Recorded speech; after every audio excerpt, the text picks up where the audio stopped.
Oh my God, we're here. We're live on the internet. I think we're all here. I think we could hear everybody. I think everything is working. There's even music. It might be too loud. We've succeeded. We just hit 400 followers right before we went live. Thank you, everybody who is following me, especially, the 6 of you in the call with me right now. We're back. Here. How is everybody? Hello. Great. Excited to be back. Hello. Welcome back. Shake some rust off. I know we got to shave a lot of rust off, Prez. It has been a long time scheduling the great enemy of darkness to all role-playing parties, as it were. Yeah. Yeah. You know my pain now, Tom. How far it's come in just a few years. We played early in August. It is now late in September. We deeply aspired to get here sooner than now.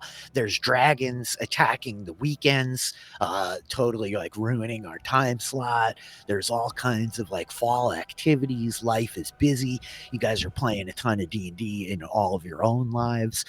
Is there anything else like crazy going on with anybody?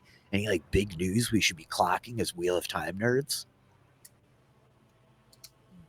I don't think so. Other than waiting patiently for the season 2 stuff to finally show up. I know, it's kind of shocking, that even more shocking, even later than our return for chapter 7 here is like any announcement of what's going on for season 2. It's been a ridiculously long time. They were supposed to give us shorts in August. I was all ready to podcast about them. Yeah. Rude. Did didn't Brandon Sanderson say something about season 2 on his podcast? Yes, about him being more probably involved or something? Yes, I did hear that. Is that check out, Tom? Do you listen to all the podcasts, Tom? I don't listen to all of them. I foolishly finally became a Critical Role fan recently, and that's been that'll eat Speaking up of time. I know Todd has been like recently on that journey as well, huh? Yeah. It's a lot. I love Critical Role, but I also get burned out on it after like marathoning like countless hours, and then I will take a mini month break, and then I'll go, oh yeah, I need to go back to campaign 2. So I'll get back to it eventually. I'm behind on campaign 3 right now, so I really need to get caught up on that. It's worth it. It's also worth noting that in C3 now it's like it might be also worth it to watch C1 before you watch C3. Yep.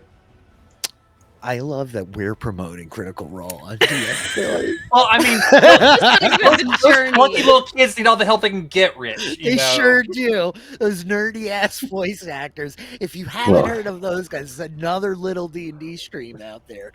You can go check out. I have. You promote them, they promote you. The deal, we're Eric. good. That's the move. I know a couple of you guys have day. been like reading the actual Wheel of Time, as when we started up here, not everyone was finished. I think since last time Prez finished, or had you finished before last time, Prez? When did you wrap up? Yeah, I've been finished for months, since spring. I would want to say like maybe May. A new spring, even, huh? Yeah. Well, actually, I've tucked that one away. I want to make sure that I have just a little bit of Robert Jordan left in case, like I have the feelings that I want to come back to it. Yeah, break it in case of emergency. Yeah, like I've been trying to seduce him into finally starting Stormlight before you. Desmond's you move. I know. Yeah, Tom has no mercy. I've been like, Prez, wait for me. Also, I'm just gonna go do another podcast. It'll be another month. I'm sorry. Soon. I promise. Soon. You guys have been like cruising away though. Taylor, you just started book 8. Yeah, I started book 8, and I'm happy to be back. I like took a little break after I moved, and I just like had trouble like getting back in because I've just admitted to myself that I can't do the audiobooks. I don't retain any information, and it's really difficult for me to like just hold my attention to it when I'm just listening. But if I'm sitting there reading it, I'm taking every single piece in, and I can remember it.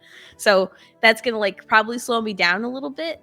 But also, I'm gonna like know everything, which is more important to me as a lore keeper at heart. I need that. So yeah, she's gonna know everything, David. When you're finished reading, are you gonna know everything? all of the Aes Sedai names, every single one of them. Yeah, I pretty much remember everything I read. Yeah. I love the audiobooks. I really do. I love like the performative aspect of them. I love being able to like, double time the multitasking, like ADD 21st century life in a car, whatever, right? But the retention's definitely not as good. I'm much better when I'm looking at the names on the page as I'm like talking through the Targaryen family bloodline. I'm like, yeah, written word goes a long way. For sure. Right. I will say going also from being able to like listen while I like pick cherry tomatoes to listening while I'm like working on a computer is so different.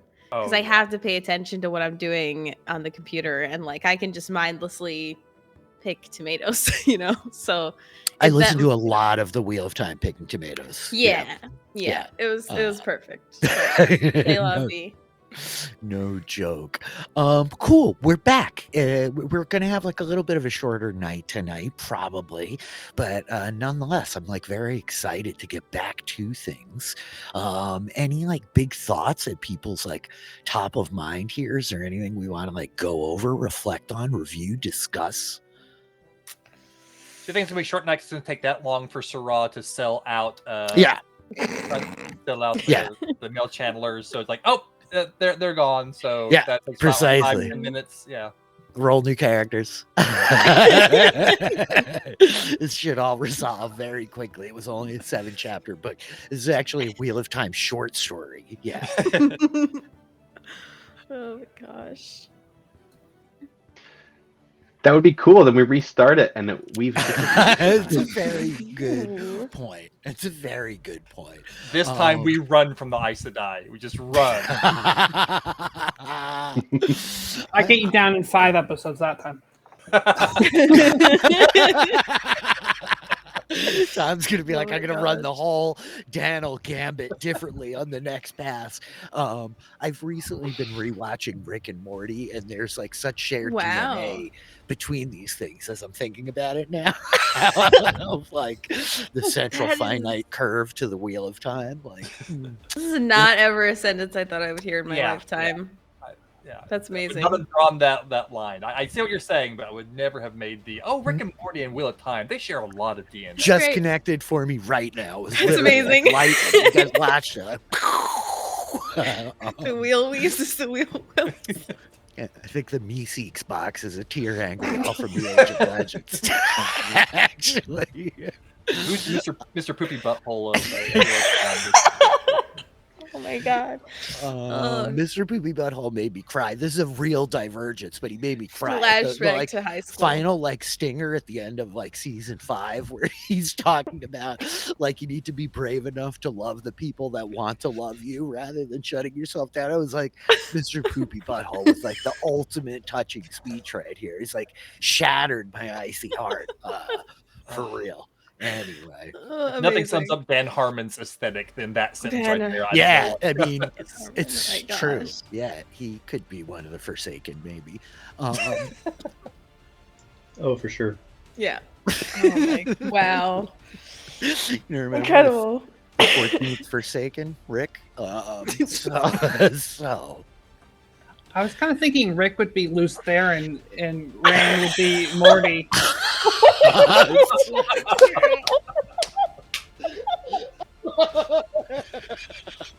want to give you inspiration for that. Oh my god.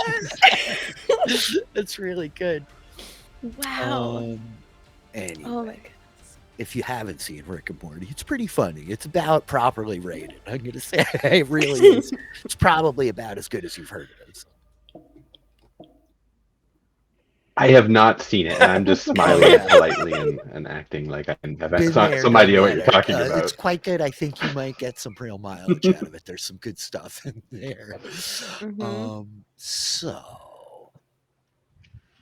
to the Wheel of Time. It turns, and ages come and pass. Should we jump right back into things? Yeah. No bookkeeping, housekeeping. We're good to go. Ready to go. Cronora is sleeping soundly at the moment, so having a good let's time. do it. This is not the beginning, as there are neither beginnings nor endings to the turnings of the wheel of time, but it is a beginning as we open chapter 7 and the camera opens on the sweeping hills, the rolling countryside that is Saldaea. As the camera sweeps up from the south, the Arenal River weaving its way around the western wall of the square, stocky capital of this great borderland nation. The mountains of the Mountains of Doom, standing, the blight visible from beyond in the twinkling of the stars and the thin moonlight that stretches out across the night sky as the camera sweeps over the guards on their sentinel on the outer walls of this vast concrete construction, through the orderly streets, the movement of civilians and citizens, peasants and nobles alike, as it winds its way with the wind, street signs flapping, candle lights flickering, thin streams of smoke rolling up from the many chimneys of the buildings about. And I think that as it sweeps past the resting lance, the inn where Renora and Bren and Callum rest for the evening, we see the sign flapping, the lance at rest across a saddle as it sweeps further, catching up the cloaks of two men whom have darted into the darkened alleys of one of the many streets here in Marathon. Drace and Hakar, what do we see as the wind whips about your cloak? If you could remind us who we are looking at. Drayson is a Shenaran swordsman. He is about 6'4". He has top knot. The sides of his head, notably, are not shaved. His hair is growing back, and the tip of his top knot is dyed bright red. And as always, he has a pair of swords on his back. Even though he's going out to a bar, he just, for some reason, has his swords. And I think as the wind whips at the top knot, the dyed red kind of snapping in the darkened air, the camera pans, taking in the man next to you, a towering sight, Naharic Iswid. What do we see? If you can remind us as the camera sweeps over you.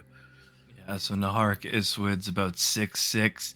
He has his head shaved bald, and he has a very full red beard. He's got green piercing emerald eyes. And he wears flexible armor, and maybe like of the leather variety that's dark, maybe browns and greens, things that can hide well in the wilderness. He has as Drayson has his two swords going to the bar, he has his Ashandara at his back, as he never leaves his side if he can help it. The long, naturally grown haft of your Ashandara, sung from the very trees by your Ogier companion, the large sort of spear-like blade protruding up over your shoulders. So the camera kind of moving past you towards the silhouettes of these two women walking down the street. One of them a familiar face in Sarah de Jabiste Sarah. What do we see as the camera like sweeps up from around, taking in the sight of you? Yeah, somewhat short, just a little over 5 feet tall, brown-haired woman, gray eyes. She doesn't wear full-on red cloak, but she definitely has red accents to her cloak, and she's very serious, and she recently made an oath to some men that she does have to keep, but she's her mind is racing on ways to get around it.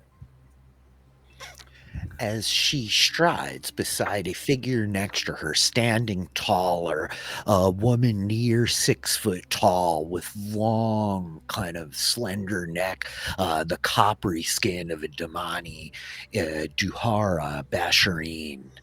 Saras Sedai, a woman whom you know and recognize, another Aes Sedai of the Red Aja, known to you well from your time and training as an accepted in Tarvalin, once the keeper of the chronicles to the Amerlin seat herself before the rising of this current Amerlin in Swad Sache. Her hair is long and black, kind of sweeping down behind her. Her clothes regal, sort of like red shawl over her shoulders, so dark it's almost like appears like it's not quite red in the evening night. And as she kind of leads you moving down the streets, she glances back over her shoulder, casting her eyes about for the two men that were with you, before she offers up to you, well, Saras Sedai, I'm glad to have gotten to you first. You are only just in the city, by my understanding. That's right. I came very recently. Word has reached me, though, that Saldaea is rife with unrest, possible false dragons. I think her eyes like narrow as she turns to you. She has very kind of dark eyes, these hard, sharp kind of eyebrows as she like gazes sternly towards you. Like, there is much unrest. False dragons, though. That is quite an accusation. I know that there's been quite a good deal of trouble with the one in Gildan of late. He has spent these last years ravaging the countryside. What word do we have of him? Have our sisters managed to get him in hand yet? I do not know. It has been some time since I've been in Tarvalin. I wish to have been sent in that direction, but nonetheless to the north I find myself. What of these men you're with?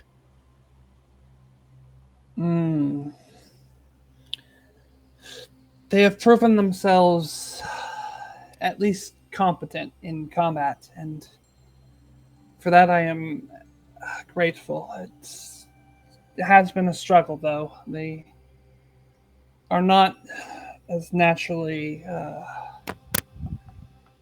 they do not show as much obedience to the White Tower and the ring of an Aes Sedai as I would like, but they have protected me on the way here. So for that, at least, I'm thankful. I thought for a moment to take you as a green to see you walking with not one but two men at your side through the streets. No, not me. I never even learned the weave to bond order. So you can rest assured that will not be happening anytime soon. She like sneers a little bit as you say it and is like, a weave better left unlearnt, if you ask me. If only we could unteach it to half of these sisters. Have you sent word to the Queen yet of your arrival? Not the Queen. No, I suppose we should. We have word of a rebellion. Have you heard of this Mazrim Taim? I think like she pauses almost for a moment in the street, like she like almost like hesitates a step before she like slips back into rhythm, and just kind of shakes her head towards you. Like, is this name tied to the words of false dragon? What have you heard? I've met the man, and I believe he is one who can channel. I had to leave him without coming to blows. His power was too immense to face on my own, but the man is very dangerous. You stood in his company? He wields the one power. You're sure of it? I believe so. I think I can think of no other answer for what I saw. It is good that I found you. This queen has one of our sisters as an advisor, but I do not trust her, Sarah. She's green. She keeps many men about her, and she is irreverent, disorderly. But be at ease. I have brought others of our Aja with us. And it's good to hear. Sisters we can trust. Yes. Yes, I think so. I have with me Cariandra Tremalian and Rihanna Andamiran, who is white, but I trust her nonetheless.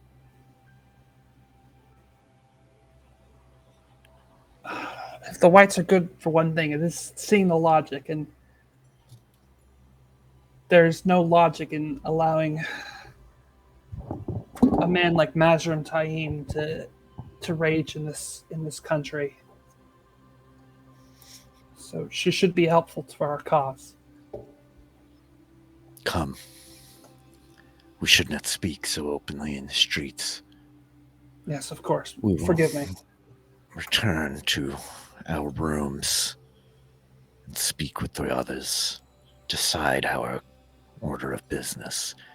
I think meanwhile, I want to ask Drayson and Hark, what have you guys been doing? As they're like walking away down the street, and you're like losing sight of this, I guess, what would you have tried to do? Nahark, are we going to both follow them? Well, it is up to you. You know, right now I'm leaning against the wall, smoking a cigarette inconspicuously. Or cigarette. I actually prefer a pipe. Where's my pipe? Oh, there's my pipe. Listen, if you want, you can follow them from here, and I can climb on the rooftops and follow them from up there. Yeah, I think I would like to see that. Let's do it that way. But we should definitely not completely split up yet until we know where they're going, and then one of us can go get the others. Well, listen, if we get separated or something bad happens, what do we meet back here in what, half an hour or how long? Why don't we meet back at the resting lance in half an hour if we get separated? Okay, back where we are sleeping. Okay, fine. Yeah, that works for me.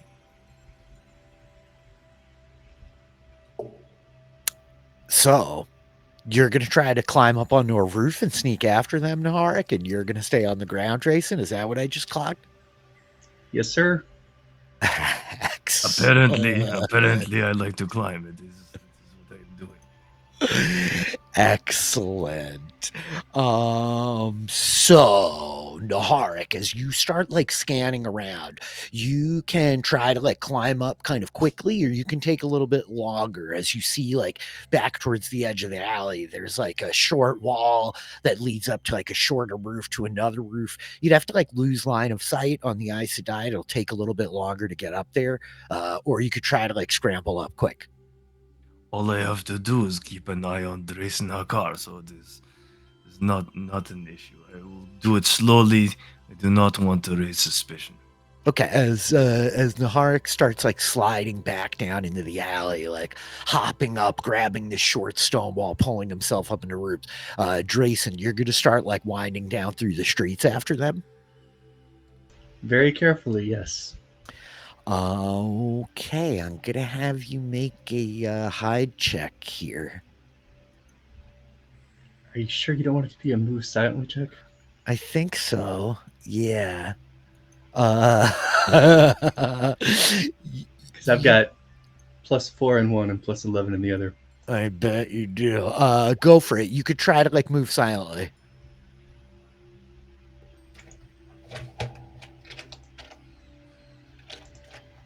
Oh no, I have the Matt Mercer die that Taylor gave me. Good luck. Godspeed. Okay. Ooh. Great. Great. Okay, got it. As you start like moving down the streets after them, you're like following these Aes Sedai. You see the woman like kind of leading Sarah, turning down this street, this way, that way, making a couple of turns. There's a point where she like kind of turns, looking back, and definitely you get the impression that like she spots you, and the pace picks up a little bit. Meanwhile, Naharik, you're up on the roofs, and you're like kind of moving along the roofs, trying to like kind of clock Drayson. Is that right? I look for Drayson first, and from there I can look for the Aes Sedai, yes. Okay, let's have you make a hide check as well. Very well. I will hide very well. You will hide very well. Oh, I was very close to hiding very well, but I did not. I must have slipped. Did you guys already hit the tavern like before you started doing it? I know, Taylor. It has been a long trip for the pair of them. I think that it is at this point that, like, as we see, like, the silhouette of Naharik Iswid, like, moving across the angled rooftops, he and Drayson, like, exchanging glances. Naharik, you catch sight of the two women, like, down through the streets as they, like, turn left, turn right, are like starting to try to like pick up a little bit of speed. There's a point where you see the Aes Sedai kind of like turn, looking back towards you. I'm sorry, I'm just reading things here. Tom, Duhara begins weaving next to you. Do you want to make a weave sight check to see? I definitely do. I know you definitely do. Tom, I'm so happy for you that I was able to help you get this experience. Yeah, I got a 28. A 28, yeah. So she is weaving folded light behind you as she like turns around an alleyway, and so she's like weaving this fold of light, kind of like a screen, in a similar way that you've seen kind of Callum raise up these like small walls of stone and earth. She's like bending the light in this space to make the pair of you invisible to your friends, who probably you spot. Tom, you can roll a perception check. Is that a check? That's not a check. Yeah, it is. No, it's not. Spot check. Yeah, that's not as good. I don't have like a plus 20 in that. No, you don't have a plus 2, but you rolled 20, which is plenty good enough that as you like turn, she begins kind of like weaving air and spirit, twisting them around, and fire, rather, air and fire, as you like turn back and you catch sight of Drayson like tucked around the edge of a wall, and then you glance up and see Naharik like jump over the gap in a pair of roofs, and like he crouches down low, like he's moving like pretty quietly up there, but you catch sight of the pair of them nonetheless as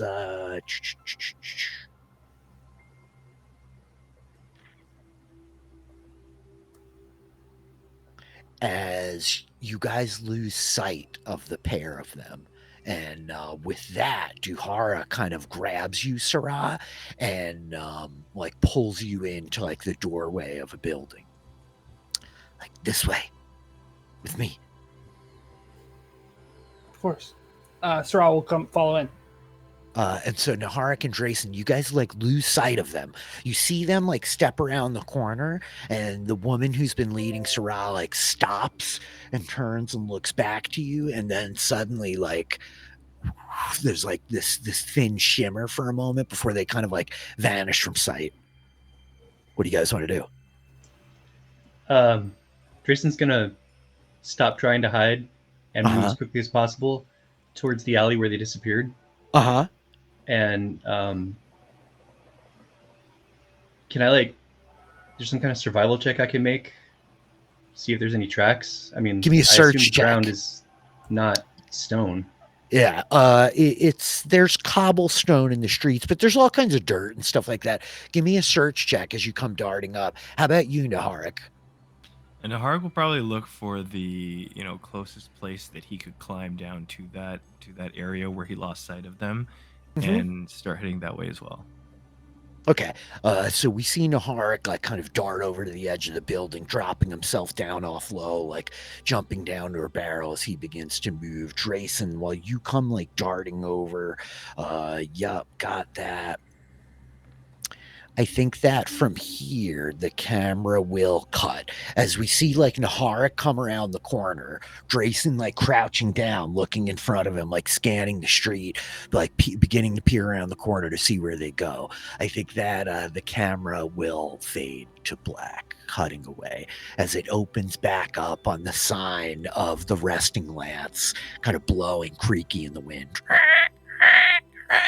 And it rises up to like a second story window, slipping through like the clear glass of the second story window to a larger kind of common room, 4 beds spread out, in one of which each is Callum and Bren.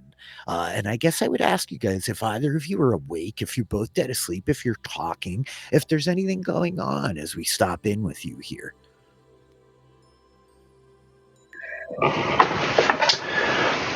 I think there would be a bit of talking still if we just recently went up to the bedroom there. I think they both have some things to say after that interesting conversation downstairs.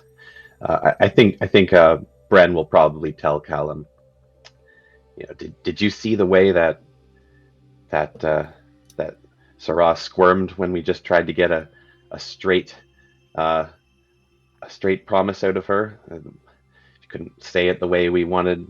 We asked her. I don't have a good feeling about this, Callum. Neither do I, Bren. Yeah, I mean, we got her to promise to more than I thought we were gonna get her promised to, but I think there's still some wiggle room there. So yeah, I'm a bit nervous, which I know is like normal for me, but still, more than usual.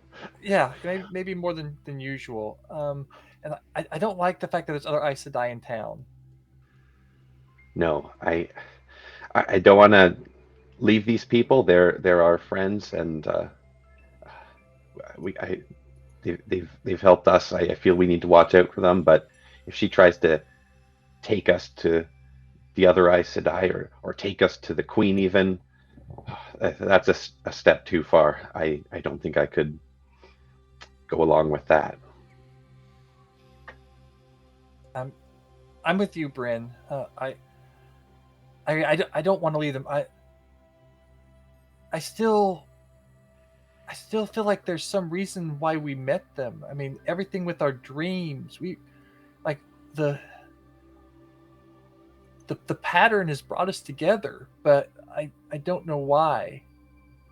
But I don't trust her. I feel the same. It's in a way, it's like everything. We've been together for a long time now, and nothing exciting has ever happened. And it feels like everything has been leading up to this point. You're right. Like this is where we're supposed to be now.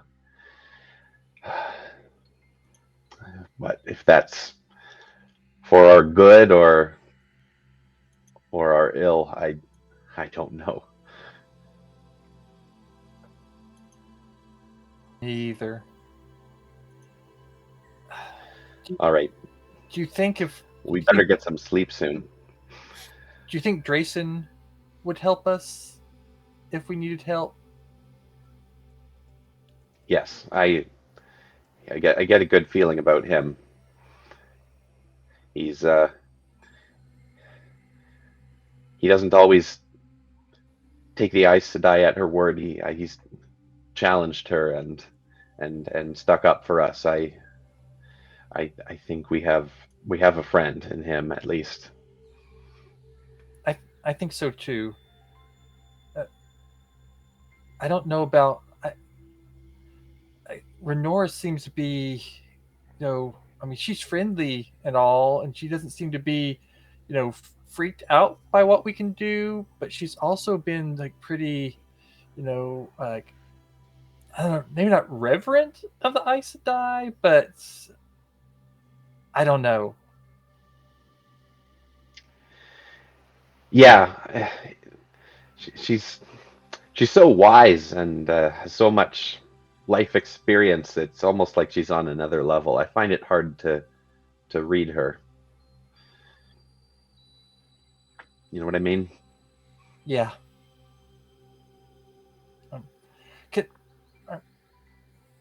I was wondering, do you want to try to learn like the warding again to see if you can try to ward the rooms? Because I can't tie off weaves like you can, so I can only do it while I'm awake, and that's not really super helpful. And I feel like Yes, it might be that's a a good good idea idea. to like ward our rooms right now, just in case. Yeah, that's a good idea. We should practice that. Okay. And Callum is going to try to embrace the power, but Okay. he is not currently in a frightened state, so it's going to be difficult for him to. Yep, Callum still has his block in place. Unlike Bren, he needs to make a composure check to try to seize a hold of Sidar.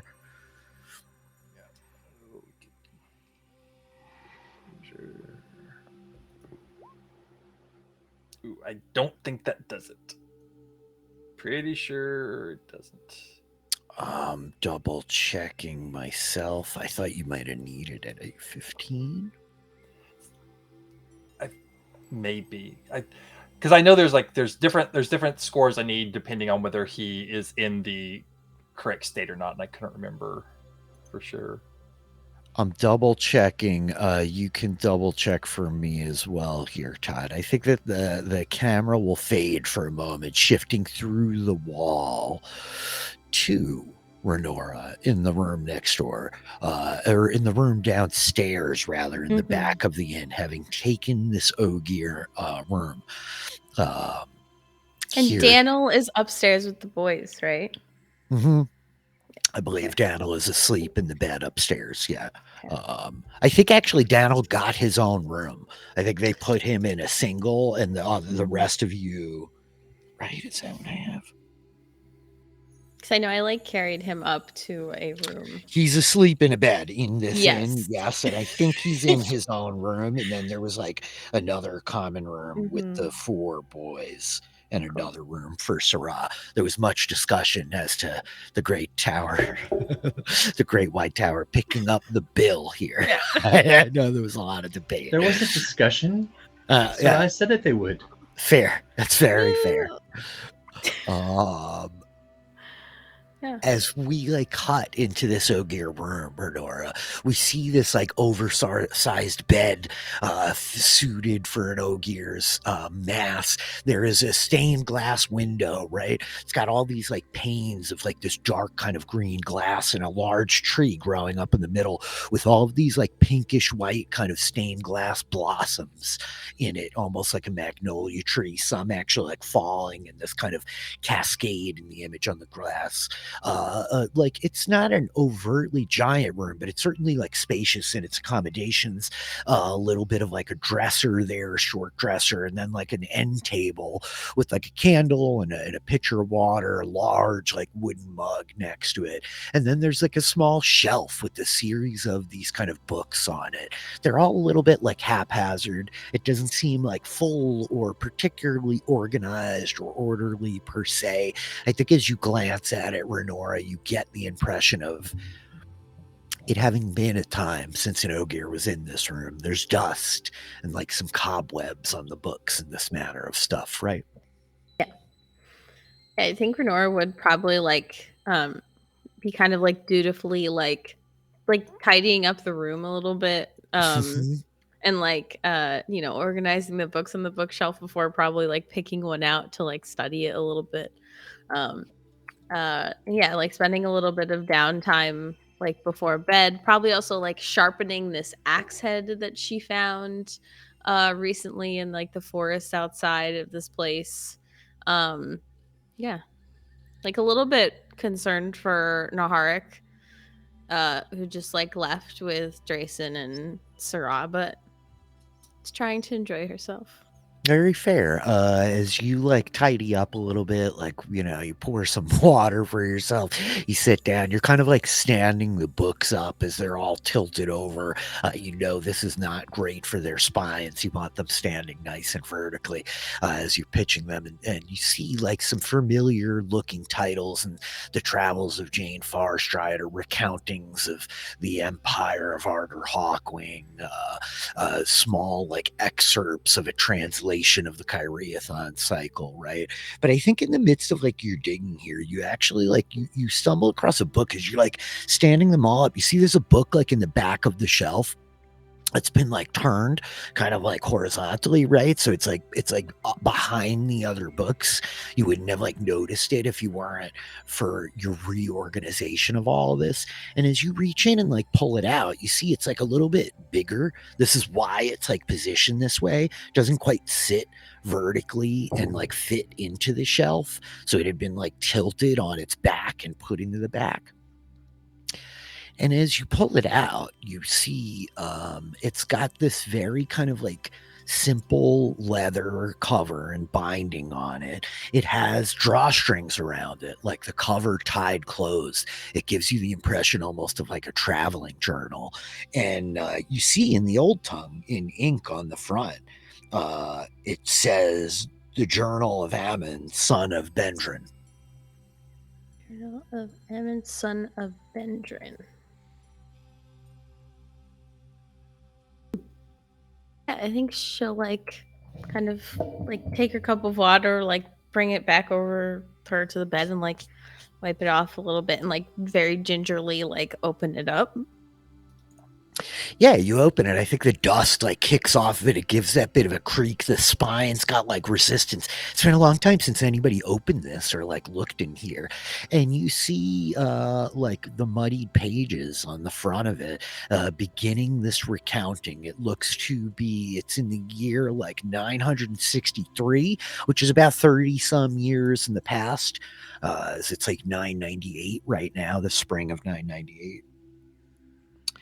And yeah, as you start like looking through, you see like the hastily scrawn kind of writings in a large sort of script, like an Ogier's hand. I think you can identify like writing in the old tongue, like recounting like the first kind of journey of this Ogier out of the steading. And as you start like maybe perusing through the pages, I think the scene would fade, rolling back to the other room as Callum is raising up this wording. I'm double checking myself again, Todd. Yeah. Did you? Yeah, I found it. Yeah, 15 is enough. As it's 10 if I'm already in the state, 20 if I'm in an opposed state, and 15 if I'm trying to get myself to the state. So got it. I definitely don't think he's calm enough to be in an opposed state. I think he's doing this because he is worried about things. So I think it's enough to get him to get to work himself fully up. agreed. Yeah. His tensions are up. So you manage to grab hold of Sidar, like the like torrent of power kind of like crashing into you, slick with the taint, like hammering through you as your senses kind of tune up. Yeah, and as he does so, he begins to weave a 4th level weaving of ward against people. And basically it's a 25-foot radius that would keep out any person from entering the radius of his weave.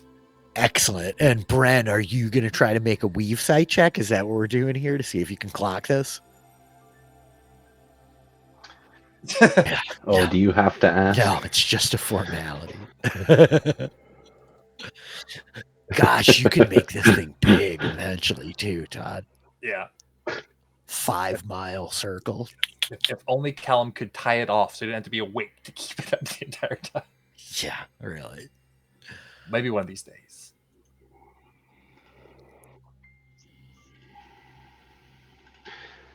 Yeah, please. You want me to go ahead and roll? Please go. We've for it. Sorry.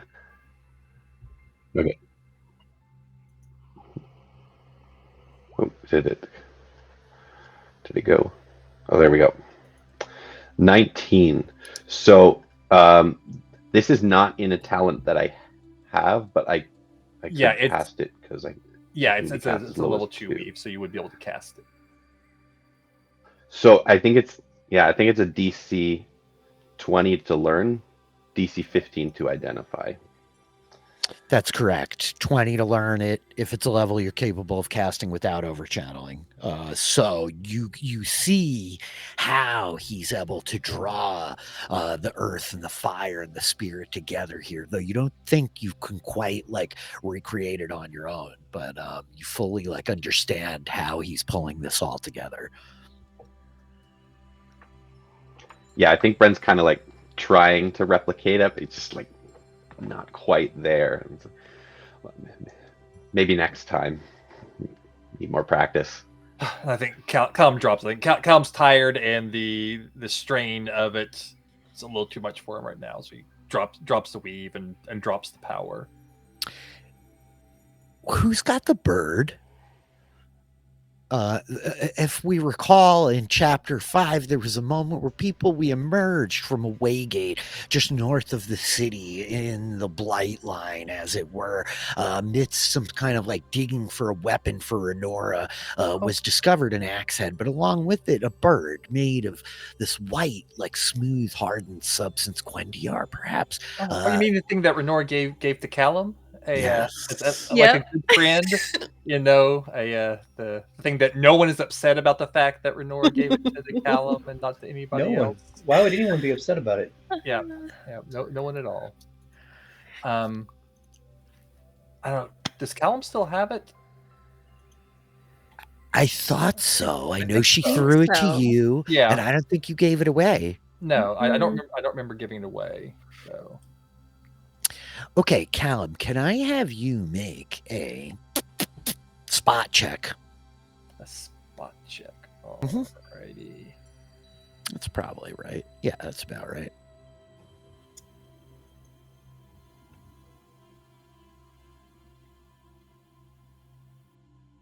Find on the sheet somewhere.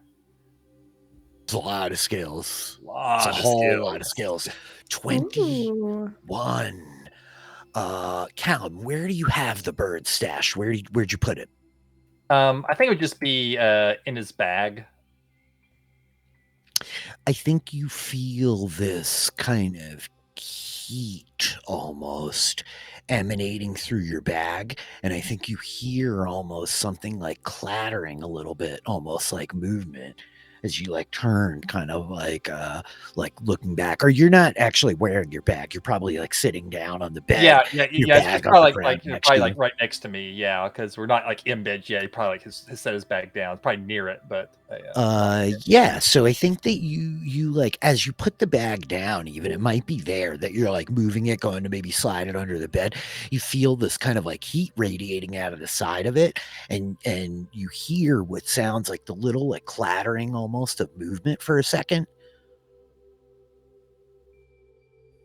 Okay. So if that happens before Callum releases the power, I think he's going to use a little bit. He's going to do a little like arms of air to like reach over, like to open the bag without like touching himself. Bryn, do you hear that? He's going to reach out and try to open the bag to see if he can see what the heck is going on inside the bag. Okay, you don't even have to roll for art. Can I hear that too? Make a spot check for me, Bren. See, and now arms that he points it out. Yeah, arms of air. There's like there's no rolls to do. It just does it. Yeah, it's so good. Yeah. You're like, listen, you don't really hear anything, Brad, as you're like turning and looking like, huh? But you see like Callum like turning towards the bag, and then like the drawstrings pull open and like the kind of flap pull back as the bag pulls itself open. Callum, you like manipulating it with the arms of air. And are you trying to like lift the statue up out of there with it? I think like the first thing to do is like to get open to see like if because his first thought probably isn't like it's a statue. Probably feel like did some sort of animal get in there? Is there something? Yeah. So the first thing is like getting it open to look in to see what is like causing the ruckus. I think as you like lean forward and peer down into it, what you see is the statuette of the bird had its wings like unfurled when you found it, right? It was almost like a bird in flight, legs like tucked up under it. And you had like grabbed it from Renora in the haste coming down out of the mountains. You just like slipped it into the top of your bag. So it's kind of like right there and visible, having shifted a little bit against your clothes. And the second you look in, you realize the bird's wings have like closed against its back. It's not like moving or animated or agitated or anything like that, but it has moved. Oh, brain. And yeah, I think he will going on? use the arms of air to take the statue out and kind of float it up in between them. You saw this before, right? Does it look the same to you now that it did before? Wasn't the wings up differently before? I was a little worried. I was starting to like remember things wrong or see things weird or I'm pretty sure. I'm pretty sure. I think I just heard was it folding its wings up. So that's not normal. Remotely. How can that? What? I don't even understand how that's possible.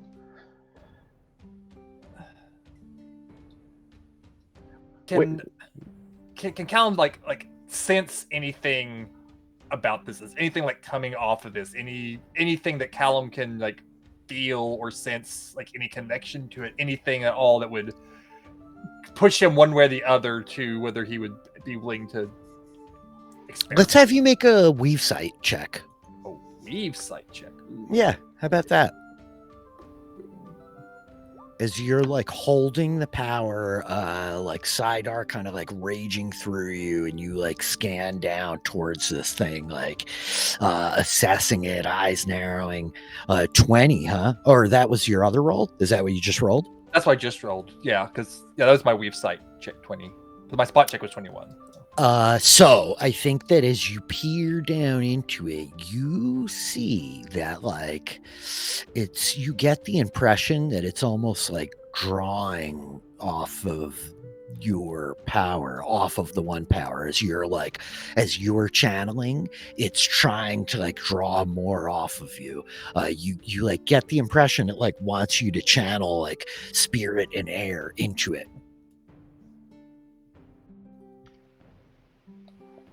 You can like feel it like pulling at the 5 powers, but like specifically, I think you can sense like those elements drawing towards it. Crap. Todd really wants to channel spirit and air into it. I was trying to decide how Callum is going to react. I think like the camera like lingers on Bren. Bren, what are you doing? As you're watching Callum, like he's holding it with the arms of air, the statue floating in front of him. Are you doing anything here, Bren? Do I have a similar sense of what's going on? Make a weave sight check. Yeah, let's have you make a weave Okay. sight check. Because you can sense that Callum's holding the power, though. You can't see it. You definitely get the same impression. I think you have a notion that like this item is trying to like, it wants Callum to like feed Sidar into it. Callum, weren't we just talking about how it felt like we were meant to get to this point, that everything has been leading us this way? The weave wheels as the wheel wheels. And Callum will feed weaves into it.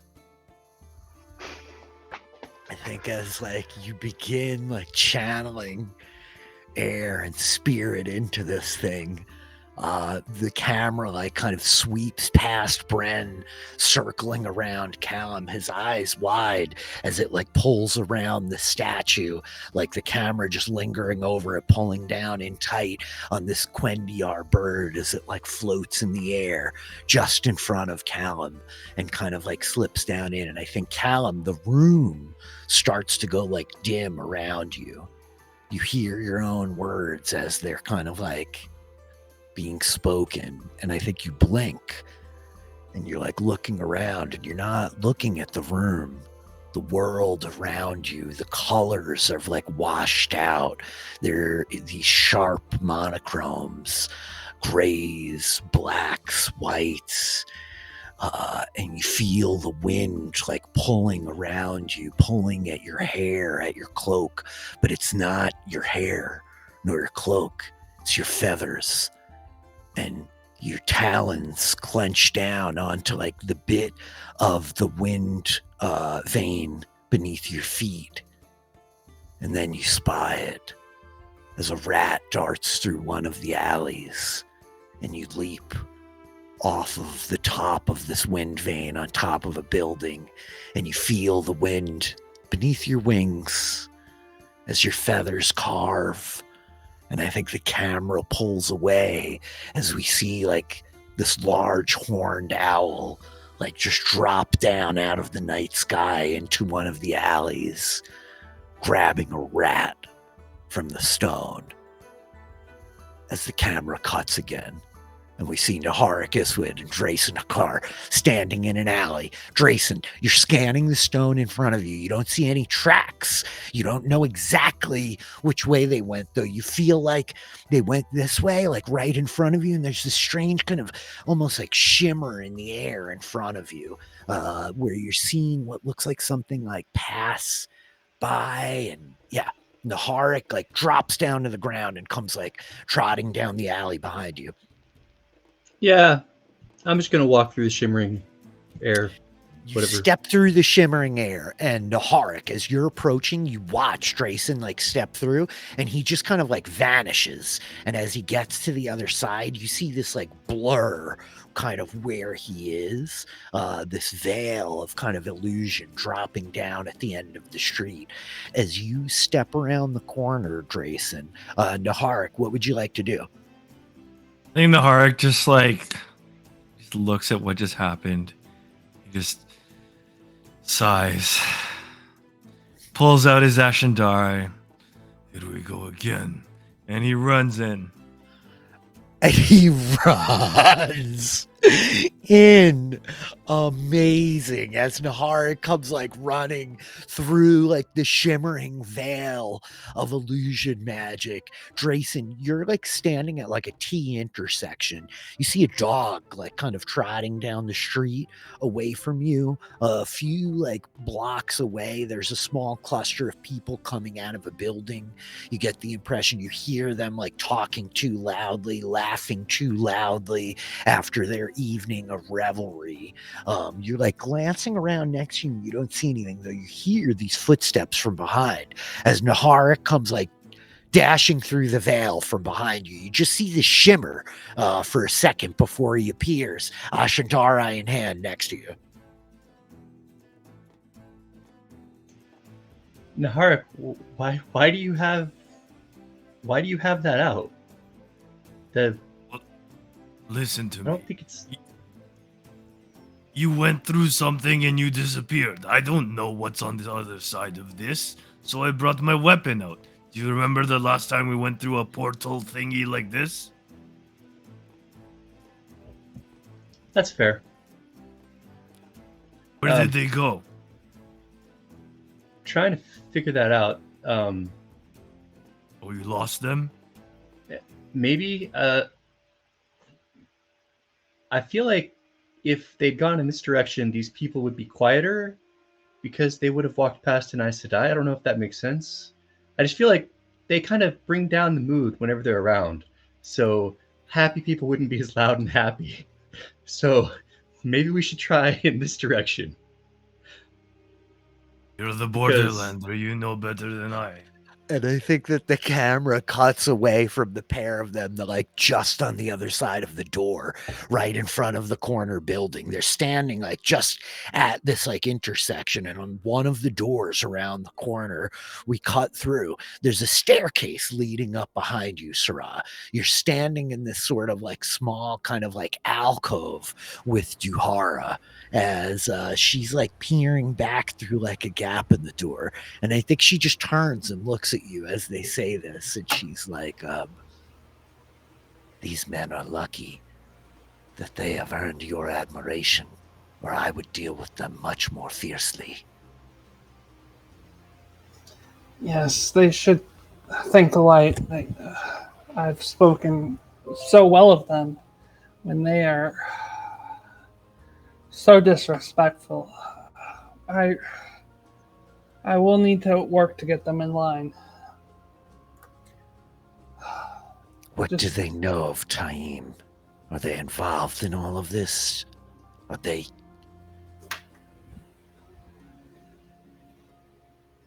I think she like stops off there.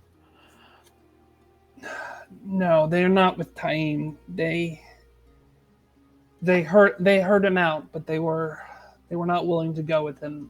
Not against the Queen. I think, despite their disrespect, I do think they are possible tools we can use. She just like nods at you. Very good. I like useful tools.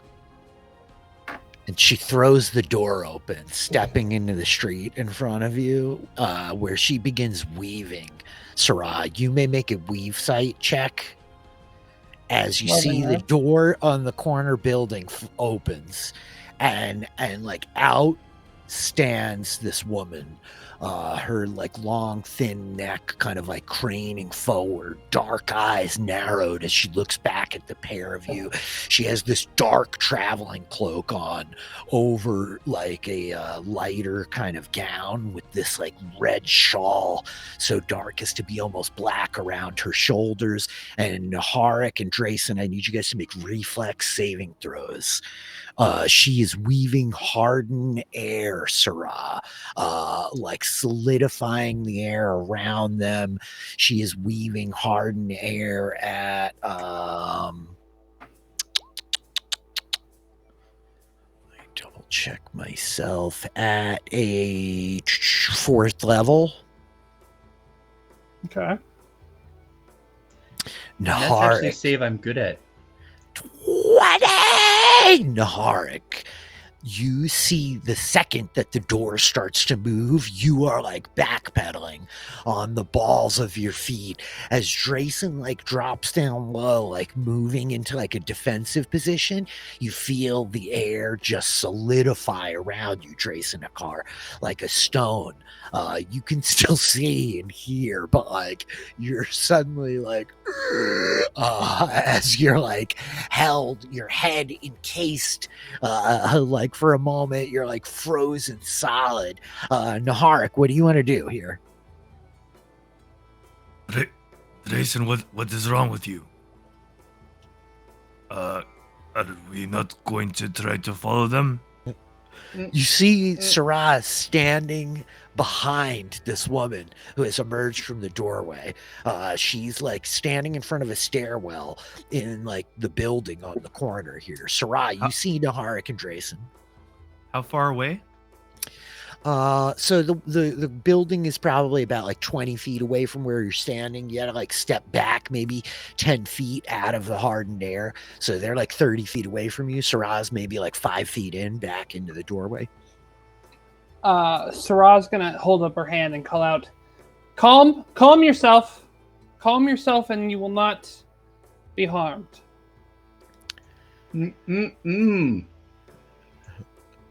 Where is the bar? I think Duhara Basharine steps forward, Naharik. She like glances towards Drayson, looking towards you like, The words of my sister speak well of you, Emond. You may try to walk unseen amongst these borderlanders, but my eyes have seen too much in my years. If you seek revelry, there are many watering holes around us. Balls and dances, if such things are more suited to your borderlander companion. If you follow Saldaea Jabiste out of some sense of safety, then I would assure you she is safer with me than your blades will ever keep her. Do not follow us again. Listen, I am looking for a bar. I did not know this city. I was just wanting to ask Sarah where the bar is. Like, look, this guy, look at him. He needs a drink. What have you done to him? Trayson, at this point, you suddenly feel some movement at the top of your head as like the hard air like drops down to about your shoulders, and you're like, it's like, What was that? That was uncalled for. We're just looking for a bar. Do not lie to me, Shinaran. I think she says. I think she's just like,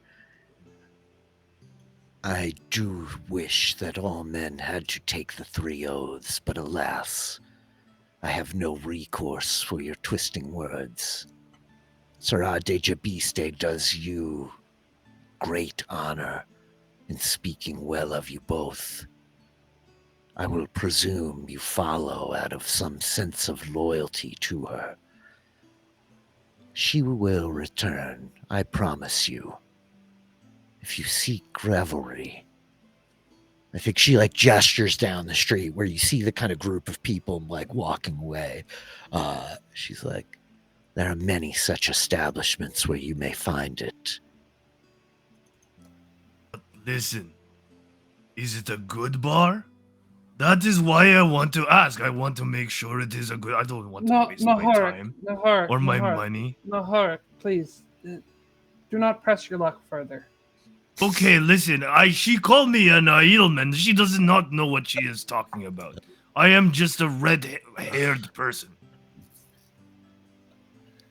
Naharik, when you've lost 1 gold, it's better to just walk away rather than lose 2. So I would advise against continuing to make wagers that are sure losses. Perhaps my eyes deceive me. If I have spoken offense, I would correct myself. Whomever you be, warrior, if you wish for a good bar, the Spring Hall is just down the lane. It is frequented by all the nobility here in Maradon, from my understanding. A place of fine spirits and fine food. Go and break your fasts and enjoy your night, and concern yourself not with the fate of Saldaea Jabiste. She is with the Aes Sedai now, where she belongs. Thought she was always with the Aes Sedai, but listen, it does not matter. Drayson, should we just go drink? I've had to. I don't know what to do here. Well, I mean, at the moment I can't go anywhere, so I'm just happy I can move my head. Aes Sedai, can you please help him? He's suffering from something from the one power. I guess. That was a word well used. You should teach it to the rest of your ilk, warrior. And I think that, like, she just, like, her hand moves the tiniest bit, Grace, and it's like the air comes loose around you. And she turns to you like, come, Aes Sedai. Let us speak with our sisters. You have found loyal dogs on your journey north. think Sarah's gonna nod quite long. She is starting to get just a little bit uncomfortable as referring to them as dogs. And she's a because Sarah. The thing about Sarah is she's a red, and she does believe in that men do need to be gentle, but she's a little bit uncomfortable by this sort of extremist, which exists in the red, but is not her particular flavor of the red philosophy. Sarah, However, can I have she's you make a history check just while we're sitting here talking? all right. I'm pretty good at that, actually. I think. I know. Knowledge history. Okay, cool. That is a 31. It is a 31 indeed. Yep, sure is. I know everything. You sure do. Sarah, as you're trying to like reconcile the way that this red sister is treating these fellas, you start to like reflect on what you know about Duhara Basharine. And much is said about many of the sisters in Tarvalin, especially during amongst the accepted in the White Tower during the time that they are accepted. Gossip is a very real part of daily life there, right? And I think that you are reflecting on the fact that she was, in fact, the keeper of the chronicles to the last Amerlin seed. But she was removed from that position before the end of that Amerlin's time. Guitarra Moroso died very mysteriously, as it was known. But she had a different keeper at the time that she had died. And the reason that Duhara was not in that position was because she was amongst a handful of sisters of the Red Aja who were punished quite severely for something that some, not you, Sarah, but some, usually blue Ajas, have referred to as a pogrom. Some call it the vileness, but there was a time during the end of Guitarra Moroso's reign where the Red Aja began executing men in great numbers, in very severe numbers, all across the countryside. And there is much that is rumored about Duhara Basharine's involvement with that. And so I think as she spits this phrase towards them of like these loyal dogs that you found, I think a lot of this like falls into context for Sarah, right? Yeah, so Sarah is feeling pretty uncomfortable at this point. I think she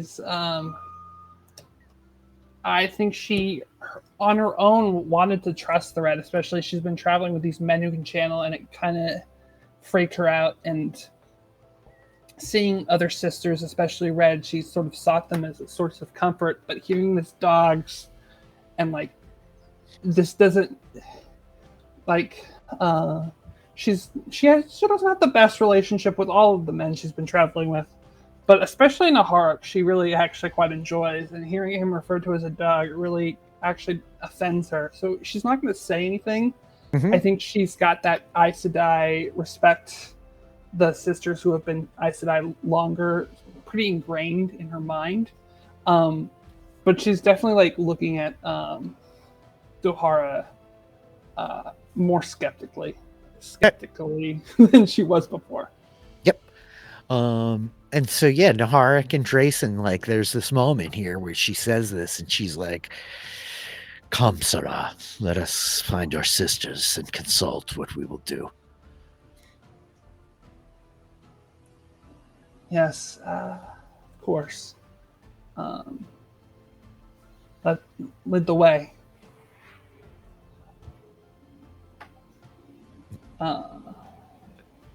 And I think Sarash is still going with her. Like, she still wants to see the other sisters, and like she doesn't feel like she's in danger. She's just starting to get a little bit uncomfortable with the way they act. But she still wants at least the information that's on the other side of this. Yep. So Duhara and Sarah begin like walking down the middle of the street away from you guys. Naharik and Drayson, what are you guys going to do as they start to part? We're going to wait until they're out of earshot, and then Naharik's going to turn to Drayson and say, "What word is she talking about? What word do I have to teach other people? What is she... This Aes Sedai is lucky that she saw us, or I would deal with her more fiercely." Yeah, I do not appreciate being referred to as a dog or treated so contemptuously. But at the same time, I'm not sure that we need to escalate the situation. Well, I'm not going to actually attack her. I'm just saying, just a little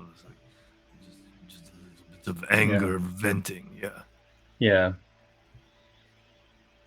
We should probably go back to the rest of Lance. I know Bren and Callum, at least, will probably want to know that Sarai made contact with another Red Sister, especially one who seems that angry. I understand where you are coming from, but what about the bar? The bar will still be there after we warn our friends. They better not close down early in this town. No, I get the impression the Saldaeans know how to enjoy life, given it's short and hard here in the borderlands. This makes sense. Very well, Borderlander. Lead the way. It's crazy that she thinks you're an Ailman. I don't know what she is talking about. She's just looking at the color of my beard and like, "Oh, Ailman. What does she know? She's probably never seen an Ail." Yeah, you're probably right. The giant towering man with the enormous spear on his back as he walks. And so I think the camera like just kind of rises higher into the sky, and we see where this T intersection was, Duhara and Sarab walking towards the like northern central section of the city as Drayson and Naharik turn, moving back towards the east and the resting lands. And I think the camera, like pulling up a little bit further, it pitches, and we see like the form of this owl as it like rises up out of the alley. As we cut back to Callum, while you are channeling these flows of air and spirit into this statuette, you find yourself peering through the eyes of an owl in the streets just outside your inn.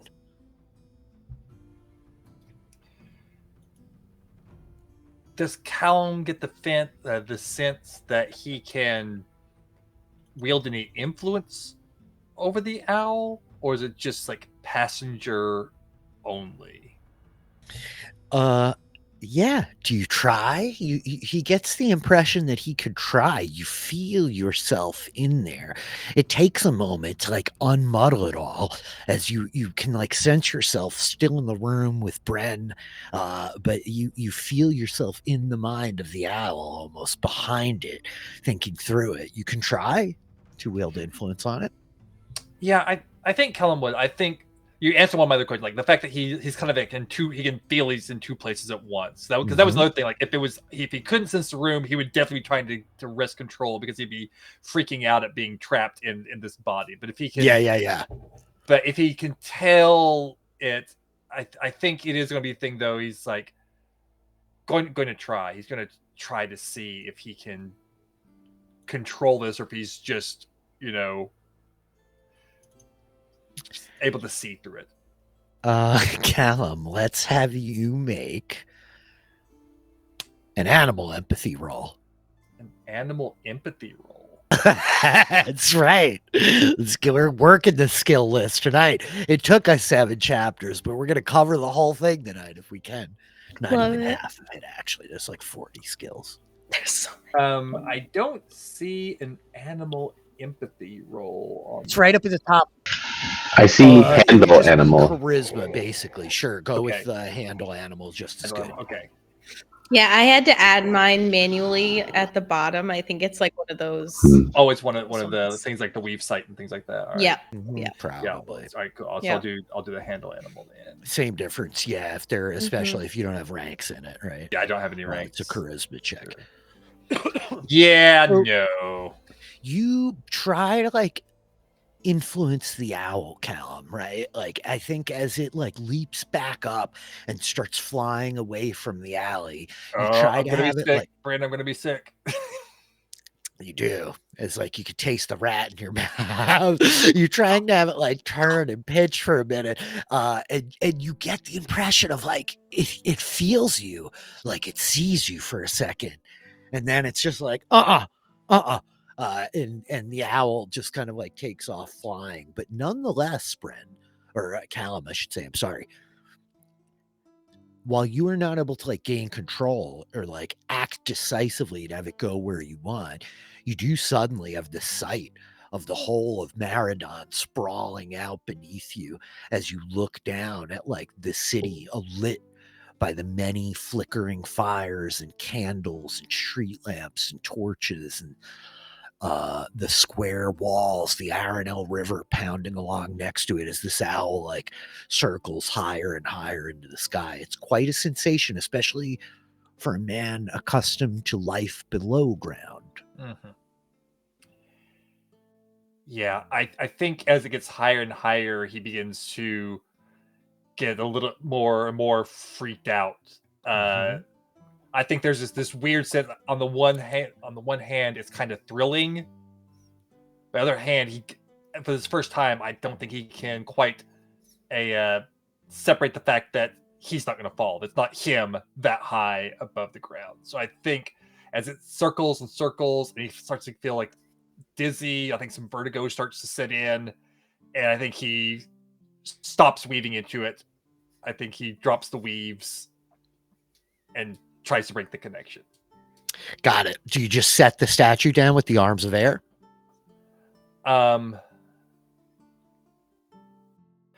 think as he started to weave into it, he actually like brought it into him, to his hands, because while he can multi-weave, he doesn't have that many. They can yeah. So he would have pulled it in and grabbed it, and then just basically focused weaving into it directly. So yeah, I think he has it in his hand as he drops the connection.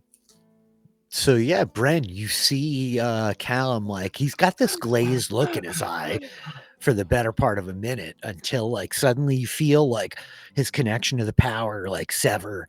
He drops Sidar, panting. Bren. Callum, what was that? Yeah, Are you okay? I'm fine. He starts checking himself for feathers.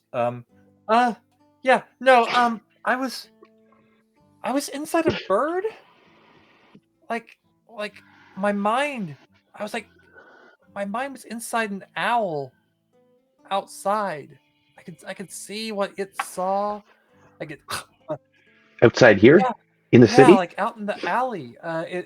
It flew up like I could see our inn. I could see all of Maradon. Got a little dizzy. And also like the mouse it ate tasted horrible. But I felt like I could almost take control of it. Wow. Like I could almost guide it, but it fought back. It sensed me, and I tried. I was already a little dizzy from it flying, and I kind of tried because I didn't want to be that high. But I think if I did it again, I might be able to control it. Incredible. We must have found some sort of device that's, and he's looking at the bird statuette. It must be from the Age of Legends or something. Like This is incredible. Yeah. Wow. Do you want to try? Yeah, sure. That sounds fun. And Callum will hand it over. As you like hold it up, opening your hand, having dropped the one power, the wings of the statue have unfurled again. Okay, I think Brent's gonna try to weave the, what was it, air and spirit that he saw, like he saw Callum do. And so you do, Bren. And I think as you begin, like you grab hold of Cider, you begin like channeling into it, you guys hear like, it's like this very like soft, almost creak of like the groaning of like the earth and the stone, almost like a mind settling. Callum, it gives you the impression as the wings like fold back, making it almost like easier to cup in your hand. And Bren, like your eyes like begin to like glaze over, your sight like kind of like shimmering a little bit as you feel yourself suddenly like blinking and the wind like in your face, and you feel these small wings like cutting through the air above you. You're not an owl, but as you shift into like the form of like this nighthawk, like cutting through the night sky, through the streets, like it flies, like kind of dropping down and like grabs a bat in its claws as it like swoops through the air, like pulling up and like landing on the edge of this kind of slate building, slate roof rather, peering all around. And you see the many windows. You can hear all manner of like sounds around the streets, the like high-pitched squeaking of the rodents kind of moving in the walls and in the roofs of these many buildings, along with like the general murmur of the too many people and animals in this place, the popping of fires. Does Bren recognize where I am? Like, am I near the inn or? Yeah, go ahead and let's have you make a search check real quick as you're like scanning around out of the bird's eyes to see if you recognize where you're at. 15, you totally recognize the northern wall. You're able to like orient yourself on the whole northern wall. You see the mountains of doom, the like wall to the north of the mountain range. You recognize like some of the main thoroughfares that you came in from. And so, yeah, the inn's like right next to you. I think it's even at this point, Bren, you spot Nahar, Iswid, and Drace and Hakar kind of walking through the streets, making their way back towards the inn. I think Bren is like, he's brimming with adrenaline right now, and remembering how Callum said he felt like he could almost control it. I think he's gonna try to spread his wings and fly to follow his friends if he can. Okay, animal handling or an animal empathy roll, either one. Okay. I don't think I'm very good at this, but oh! And with that, Bren, you seize control of the bird's body, the nighthawk like leaping as you like drive it to. You feel as you like just think its wings move, its legs like tucking up under it, it like swoops down. Yeah, what happens? What do we see? I think Bren's like, he flies like above the alley where he sees his friends and like squawks like "Rah!" or whatever sound a night owl makes, and yeah, or you night guys hawk makes. And Drayson and Naharik, you're walking down the street and you suddenly hear like "Rah!" as you peer up, and this rather like small looking like falcon raptor of like solid kind of like black, except for this gray patch down around its neck, its chest up under its wings, comes like sweeping past you, and it's got a bat tucked tight into its talons. And yeah, what an odd bird.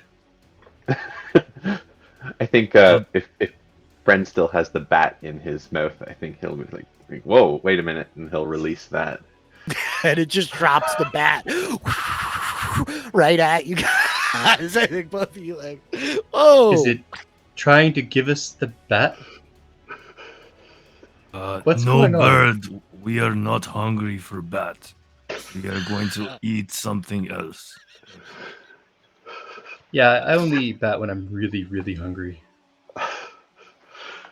Bren will continue to fly forwards and higher and just like kind of searching the area, just not for anything in particular, but just kind of scouting the area where his friends are, just curious to see what's going on here.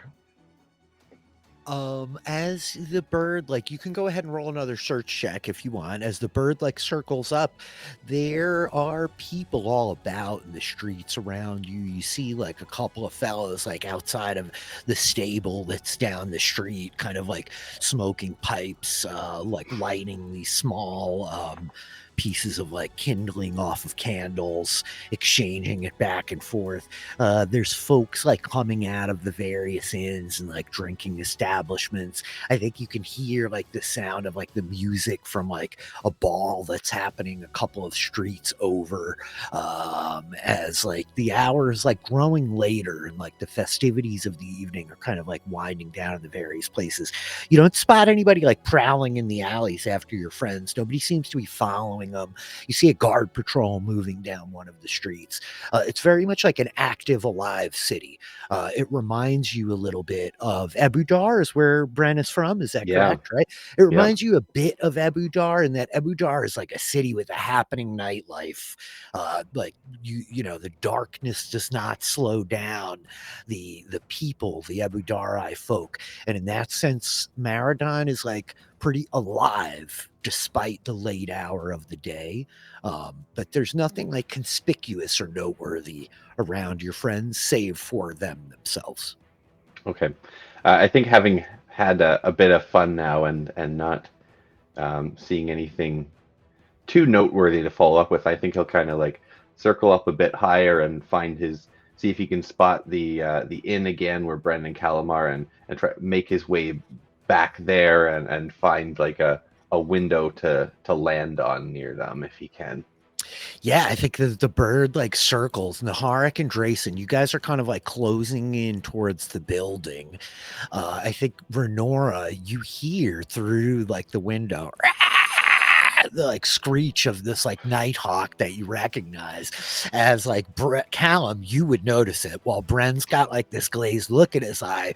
Suddenly, like right down at the windowsill of the second story window, this black and gray nighthawk like lands perched up against the window, kind of like peering into the window. And Bren, you have this ultimately wildly weird moment as you are looking at yourself through the window from outside. You see your own back standing there. Your shoulders are broad. You're looking good. And Callum standing next to you with the bags. As like down beneath you, we hear the like dingling of the bell as the door opens, while Drayson and Naharik begin to make their way back inside. And I think that it's at this point that the camera probably cuts like from the window and the bird, we like pan down to the sight of Naharik and Drayson coming in and like swoop right down like a big U through the stained glass window to Renora, like sitting on her bed, the rusty kind of like axe head with the sharpening stone, like overlooked for now at your side as you're sitting pawing through this journal. Are you trying to like read through it a little bit more, Renora? Yeah, I think that she'll kind of like immediately get interested as she like is reading this like account of this ogre who like left his setting. She doesn't like recognize either of the names, does she? She does not. She does not recognize Emond nor Bendram, his father's name, which you put together pretty quickly as you start reading, and you're able to like recognize why that is, as he is not from a steading that you're familiar with, but rather he's from steading Chantal over in Candor, to the east of you, not very far from Maradon per se. But he writes how he came as part of like the Ogier delegation here to Maradon to repair some stonework, and he then goes on to talk about how his time here in Maradon, he was able to study much about Jaramid.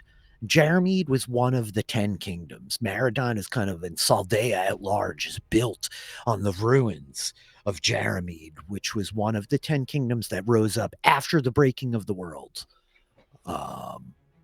Like before the kind of modern age. And yeah, you like read through like a good number of passages. There's a lot of like trivialities and minutia and non-existent kind of stuff, but he talks about a point where he took a journey. How most of the other Ogier, after the work finished, they made their way back to the setting, and he wanted to remain and explore and see more of Saldaea. He hoped to head southwest, making his way to Arid Doman. But before he did so, he had heard much about the ruins of Jaramid that were to be found to like the northwest, along the border, the Blight border.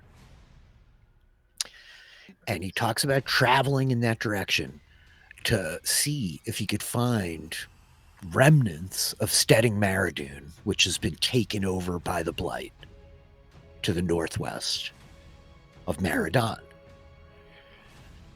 And on this journey, there's then like another entry that comes probably like 10 days later, where he says, I have returned.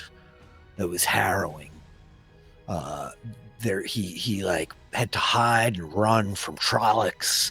This was the first time that he ever had really been in any actual peril. He did not have to fight, but he fled and hid and came back with fear. But he talks about having found ruins near Cleft at like the base of the Mountains of Doom, near World's End, as he notes it, where the sea wall meets the Mountains of Doom. That there's a cleft in the skyline, and that amidst the ruins he found there was a great stone that looked like it had fallen and cracked, but on it was depicted what he describes as a city of domes, enormous domes, with the image of a large sphere up above them that appears to be exploding outwards, bursting into so many shards. And there he begins to then like speculate. There's a lot of like small phrasing and questions and notions here. Yeah. I don't know if you have any questions. I'm saying a lot of stuff at you, Renora. Yeah, I think she's just like taking it all in, is like just getting like completely wrapped up in it, and probably doesn't like notice like the ringing of the bell, and, like Taharik and Drayson walk in. I think she's just like so enraptured in this book. Yeah. Can I have you make a history check, Renora? Yeah. History. Boop. Thank you all for being patient tonight, friends, as we have the wildly split party. 10. 10. Yeah, you are just like so caught up in the story as it's being told, right? Yeah. But then like as you go to the next pages, there looks like it's a little map, and then all of a sudden all the entries just stop completely, like abruptly. Not too long after that. He talks about planning to make his trip to Aradoman, gathering his the supplies that he'll need, and then there's just never another entry. And I think that you're like, oh yeah, he must have forgot his book. Yeah. Classic. Maybe he's dead, but probably he just forgot his He book. just forgot his book, yeah. Yeah. Typical. Yeah. As I think that from here, the camera cuts again. And Sarah de Jabiste, as you were walking with Duhara Besharine, she just says, she like brings you around a corner. She's heading you down the street, and you see what looks the sign that is obviously to the inn where you were told the Aes Sedai were waiting at the Pepper Pot. Literally, this large painted sign of like a very traditional kind of witch's cauldron with these Saldaean ice peppers like sticking out of it, almost like a bouquet, right? As she like kind of like striding forward is just like they will be grateful to have you with us. There were some others with the delegation when we left Tarvalin, but a number of them have found younger potentials that they have brought back to the tower for training. There are many hiding up here in these borderlands that might make Aes Sedai someday. Those men of yours were very loyal. I suppose, to that degree, they are useful. Useful tools indeed. Yes. Although I would perhaps use a somewhat gentler hand on them next time. They don't seem to respond to the name calling as much. But tell me, where are the other sisters? Where I wish to speak to them as soon as possible. At this point, she says, we all have accommodations here. It's a fine enough inn on recommendation. They are very deferential of us. I'm appreciative of that. We all have shared rooms. Or I think she says we all have private rooms with the shared common quarters for traveling noble families. Upstairs, the whole 4th floor is ours. Come. As she like opens the door heading in, and I think that you see like there is like a figure at the bar as you enter Sarah, this like large common room. A couple of folks are like sitting in it. It's very quiet, candles like burning low on the tables. The like person at the bar, there is a woman there, an older woman with this kind of steel gray hair tied up in a bun, a leather apron, and she just nods to Duhara as Duhara, like nodding back, leads you through and then begins like escorting you right up the stairs. And so you take these 3 flights of stairs. She turns, coming down a hallway to a door, a key, large iron key. She unlocks the door, leading you into like this large kind of common room, right? A sort of like big sort of Persian style woven rug on the floor, a fire burning in the hearth up against the wall, like crackling and popping, some candles lit around the room. And I think that as you come in, you see another woman who is sitting in a large kind of like overstuffed easy chair here in the room. Yeah, you recognize Rihanna Andermoran very quickly. She also has like this black hair, but there's like a white streak in it above her left eye. Much shorter. Rihanna, like shorter than you are, right? And a little bit of like a rounder kind of frame. That Duhara is very tall, kind of narrow. And as the door opens, she like glances up. She's holding this large book out in front of her, and she kind of glances casually up as Duhara steps into the room. And then when you step in, you see her head like cock ever so slightly, tilting towards you, like, well, what do we have here? Sarah de Jabiste. Welcome to Maradan. I did not expect you to bring home guests, Duhara. And she kind of like rises, placing the book down on the table next to her. And you come into the room, Sarah. And I think Duhara is just like, you do not expect altogether enough. Suffice to say, I was made aware of her arrival very shortly after. I will go and fetch Cariandra. You know Rihanna? Yes, of course. Of course. Well, make yourself comfortable. I will rouse her. She sleeps early and wakes late. A bad formula. As she like strides over to the other side of the room, kind of like opening the door and stepping out of sight. And so with that, yeah, Rihanna and Amirin kind of like just like nods her head towards you, like, Sarah de Jabiste. What leads you to Maradan? Rumors, word of trouble in Saldaea, uprisings.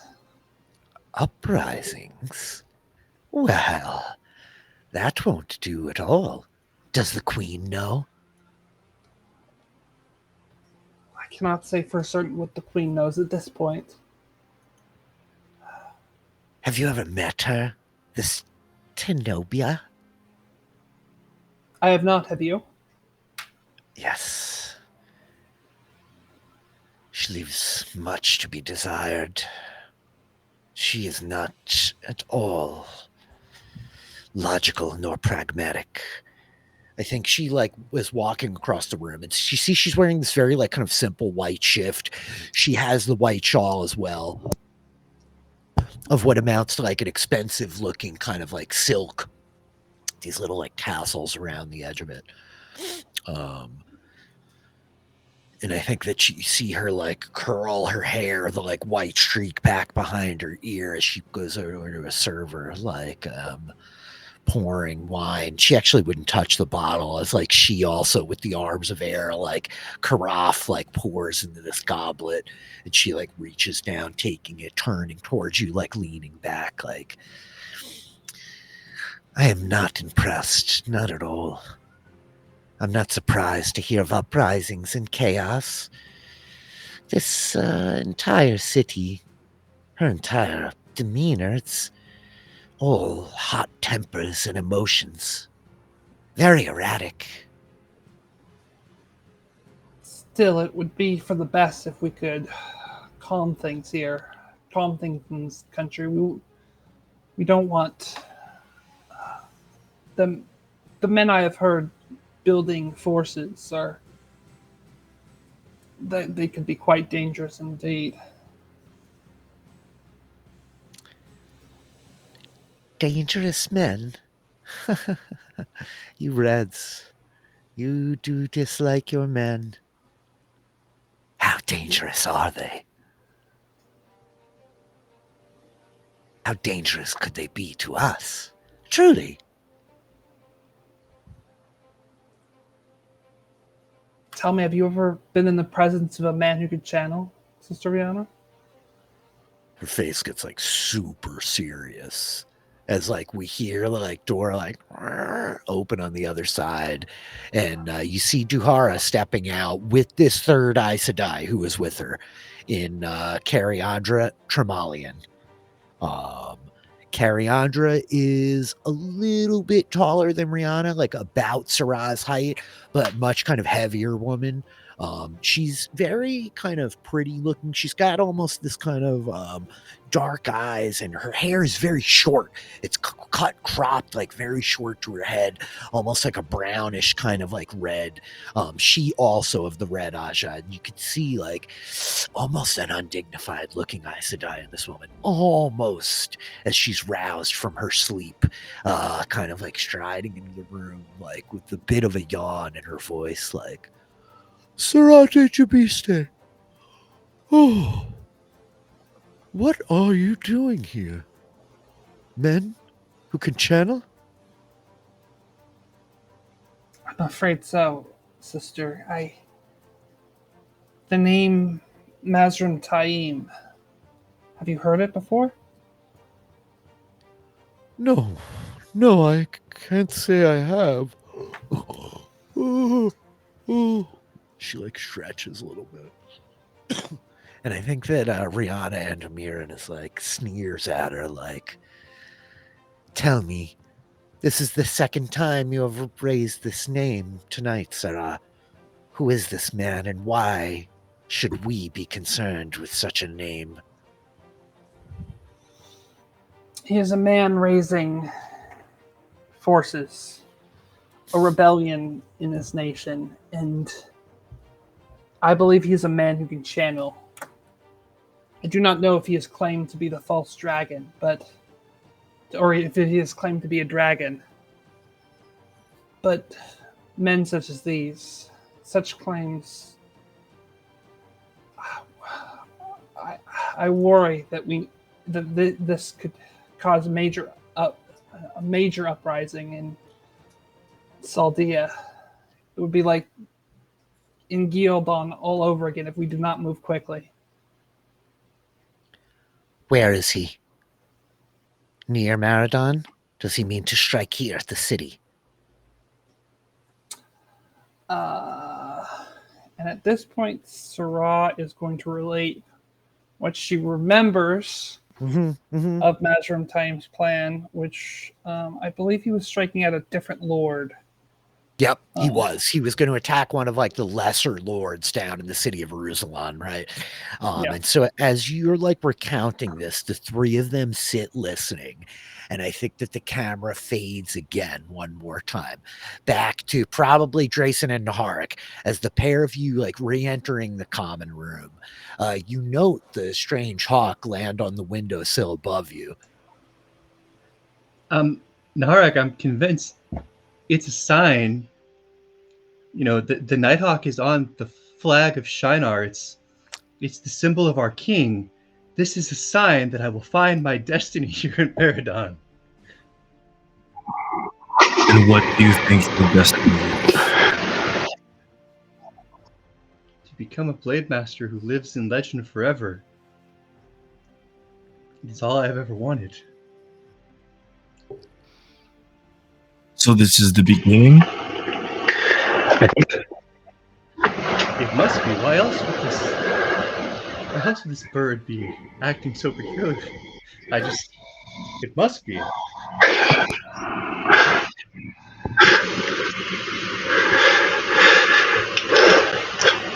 As the Nighthawk landed, I think Bren has withdrawn his control over it, and so it can return to its wild state, whatever that means. As you like cut ties from it, you hear the last of these words like through its strange bird ears from downstairs. As Drayson, you just hear like, like you peer over Naharik's shoulder in the silhouette of like the Nighthawk across the moon, like while it like cuts away from the building, you know. And so yeah. Bren, is that a sign too? Oh, definitely.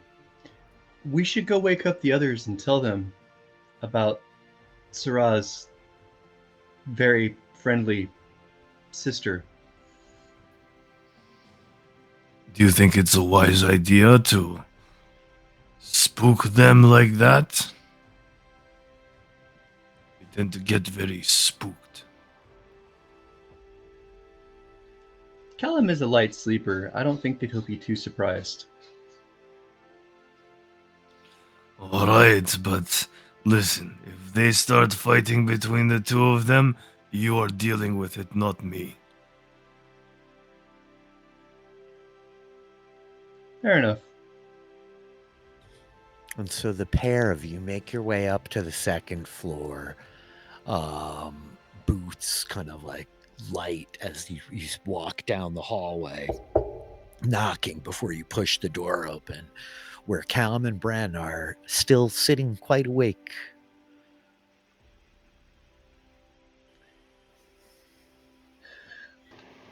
We have news, but we should probably get Renora so we only have to tell the story once. Oh, we have something to tell you guys too, but I guess you can go first. Well, wait. All right. Let me go get Renora before we start, okay? One sec. And so Naharik like darts back down, making his way, and the camera kind of following him as he moves through the hall down to the first floor, knocking on her door. And I think as Naharik knocks, the camera passes through the door.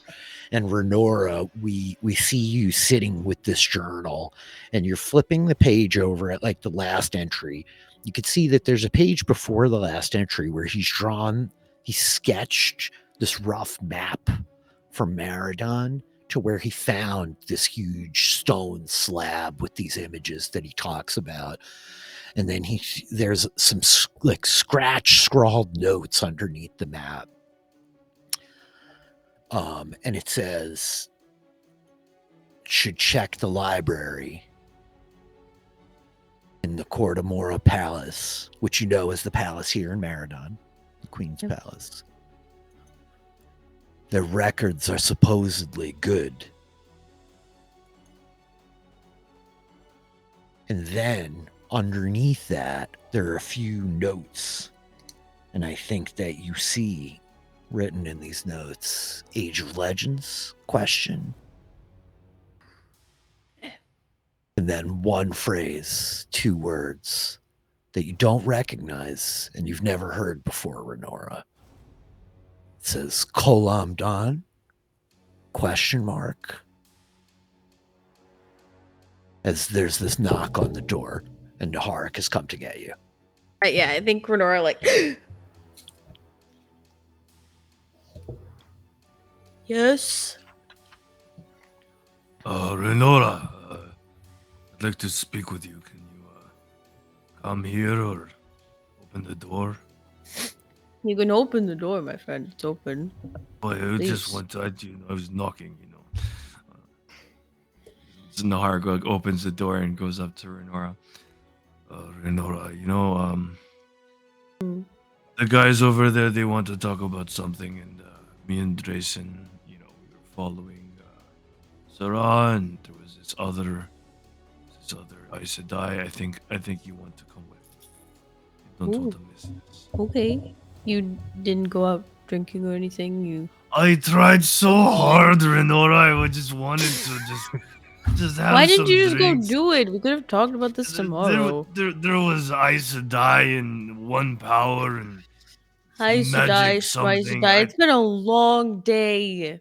Want to go to bed. It's fine. Let's go. Those stairs are let us so have this discussion. small.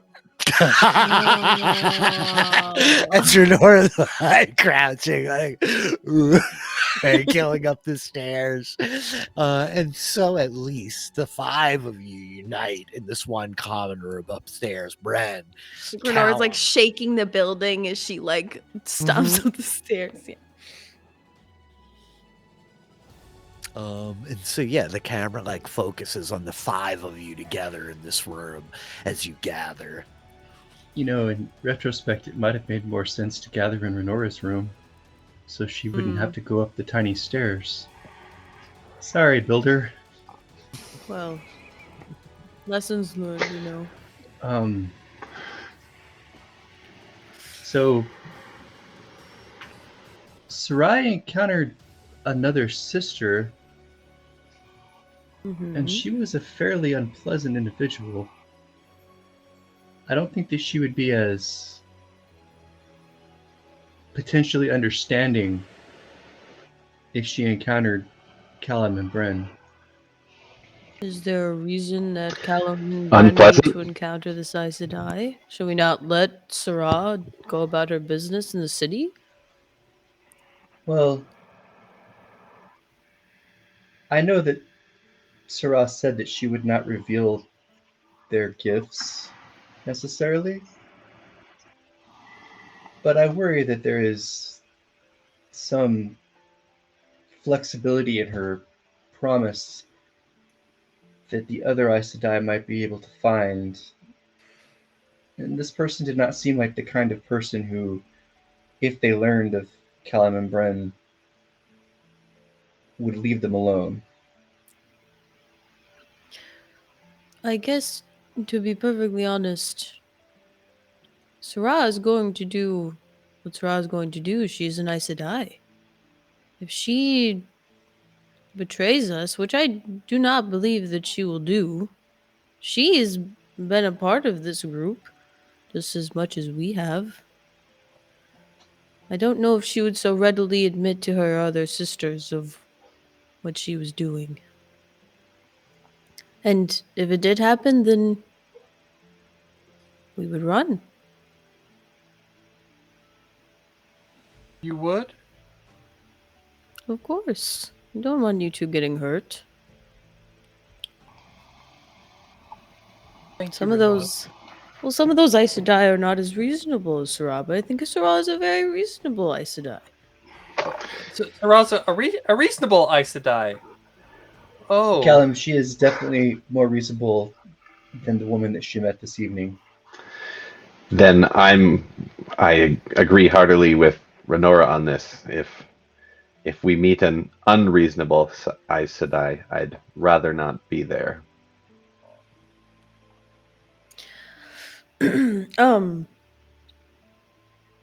While we're sharing news, I suppose. Was there anything else, Nahar? Drayson, did you encounter anything else while you were out there? Not a bar, apparently. Well, Unfortunately, we no. figured they would still be open after we talked. Wanted to share this first. I did see a sign that I'm going to find my destiny in Meridon. A sign? Well, all right. Tell her about the bird. This Bird? Well, I think should Callum explain. looks at Brand. King Togata of Shinar, his personal symbol, his crest, which is on our flag, is a nighthawk. And as Naharak and I returned to the inn this evening, a nighthawk, just like the one on his flag, it flew to us and it dropped its dinner at our feet.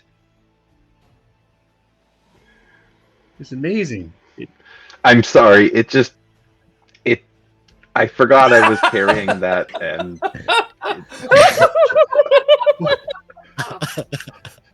What do you mean, Bren? You were able to control it? well, Oh man. yeah. And then Brent holds up the bird statue that he's still holding. You guys remember this thing that we Yes. found? It turns out it has some sort of gift instilled in it.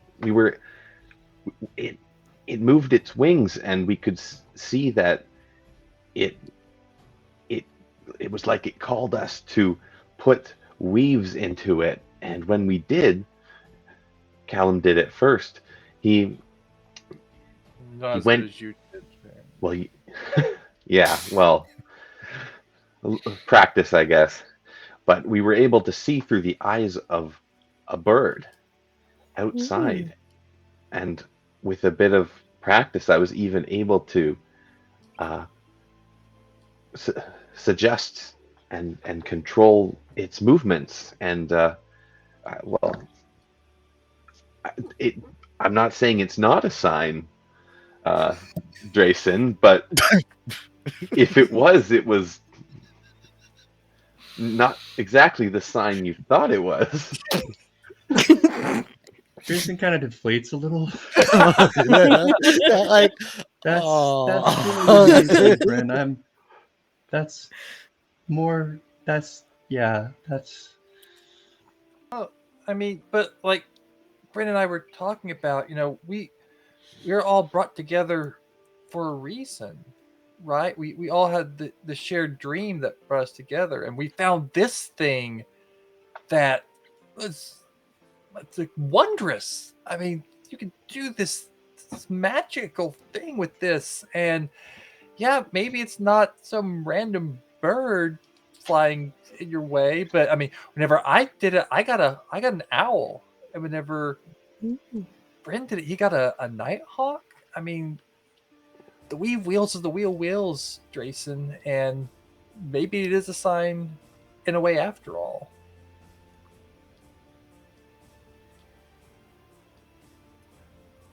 You two are learning fast. And we only found that this morning? It's been a long day, hasn't it? It's been a very long day. And And I'm I still just wanted to go recovering to from bed. being bitten by that horrible snake. You know,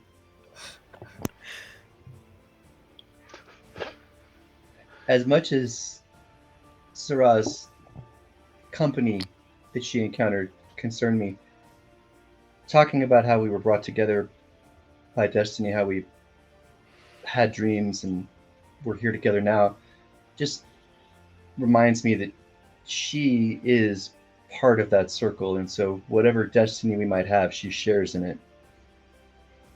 Indeed. I hope she remembers that too. I think she does. I did just want to say again while we're kind of sharing things. I found this journal in my room. Well, not my room, but the room that I'm staying in. A journal from another Ogier traveler. And he found ruins of an ancient city. And I don't know if you all would have any interest in exploring it. Maybe we could find some more trinkets. But I am certainly curious, but poor chap forgot his journal. But there's a map. And he thinks it's from the Age of Legend. Is it far from here? Not terribly.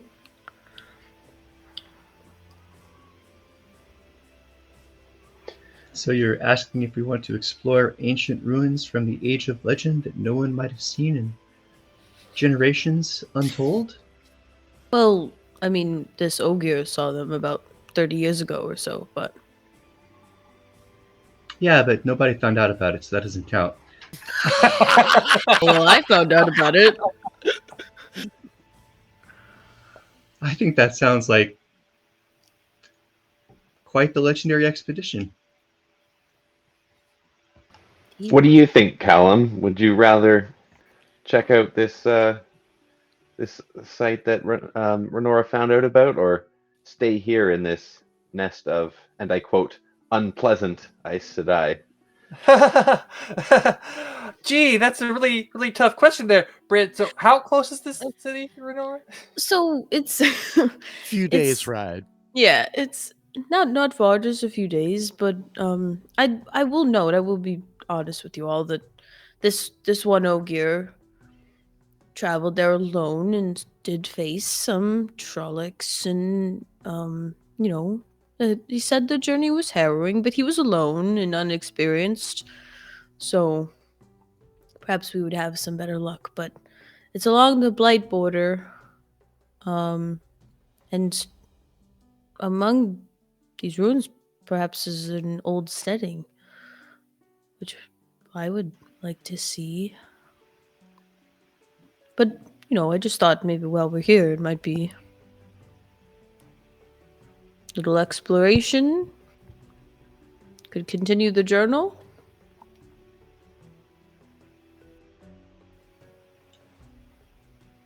I think that would be amazing. But don't we need to talk to the Queen first? Ooh, actually, yes, we can do that, and I can go to the library in the palace. I think on that note, the camera pulls away, fading to black on this room as it opens one more time on Sarah and these three Aes Sedai sisters with her sitting here. Duhara Basharine, Rihanna and Demiran, and Cariandra Tremalian.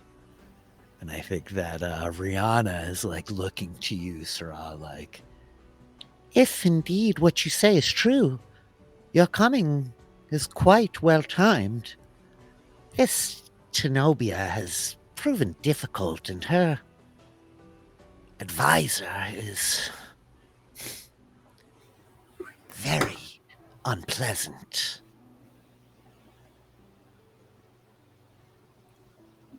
Yes, you've said that. What do you suggest we do about it? Cariandra is just like, tomorrow we will go and we will receive audience. With 4 of us, they would not dare turn us away so dismissively. They will likely be indignant that you have come without their knowledge, but so be it. Your information can be exchanged with them after we all go through it tonight and know the truth of what you have seen well with each other. Hopefully your words will be enough to incite her into some action, perhaps. And I think Duhara's like, I had hoped to impress upon Tenobia the importance of our task here, but she has proven very standoffish with us, Sarah.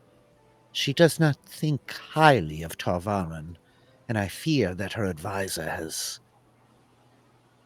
not encouraged her otherwise in the years she has been here.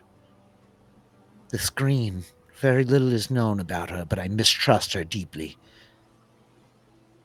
I will not go so far as to say more than that for one of our sisters, but that alone should be enough.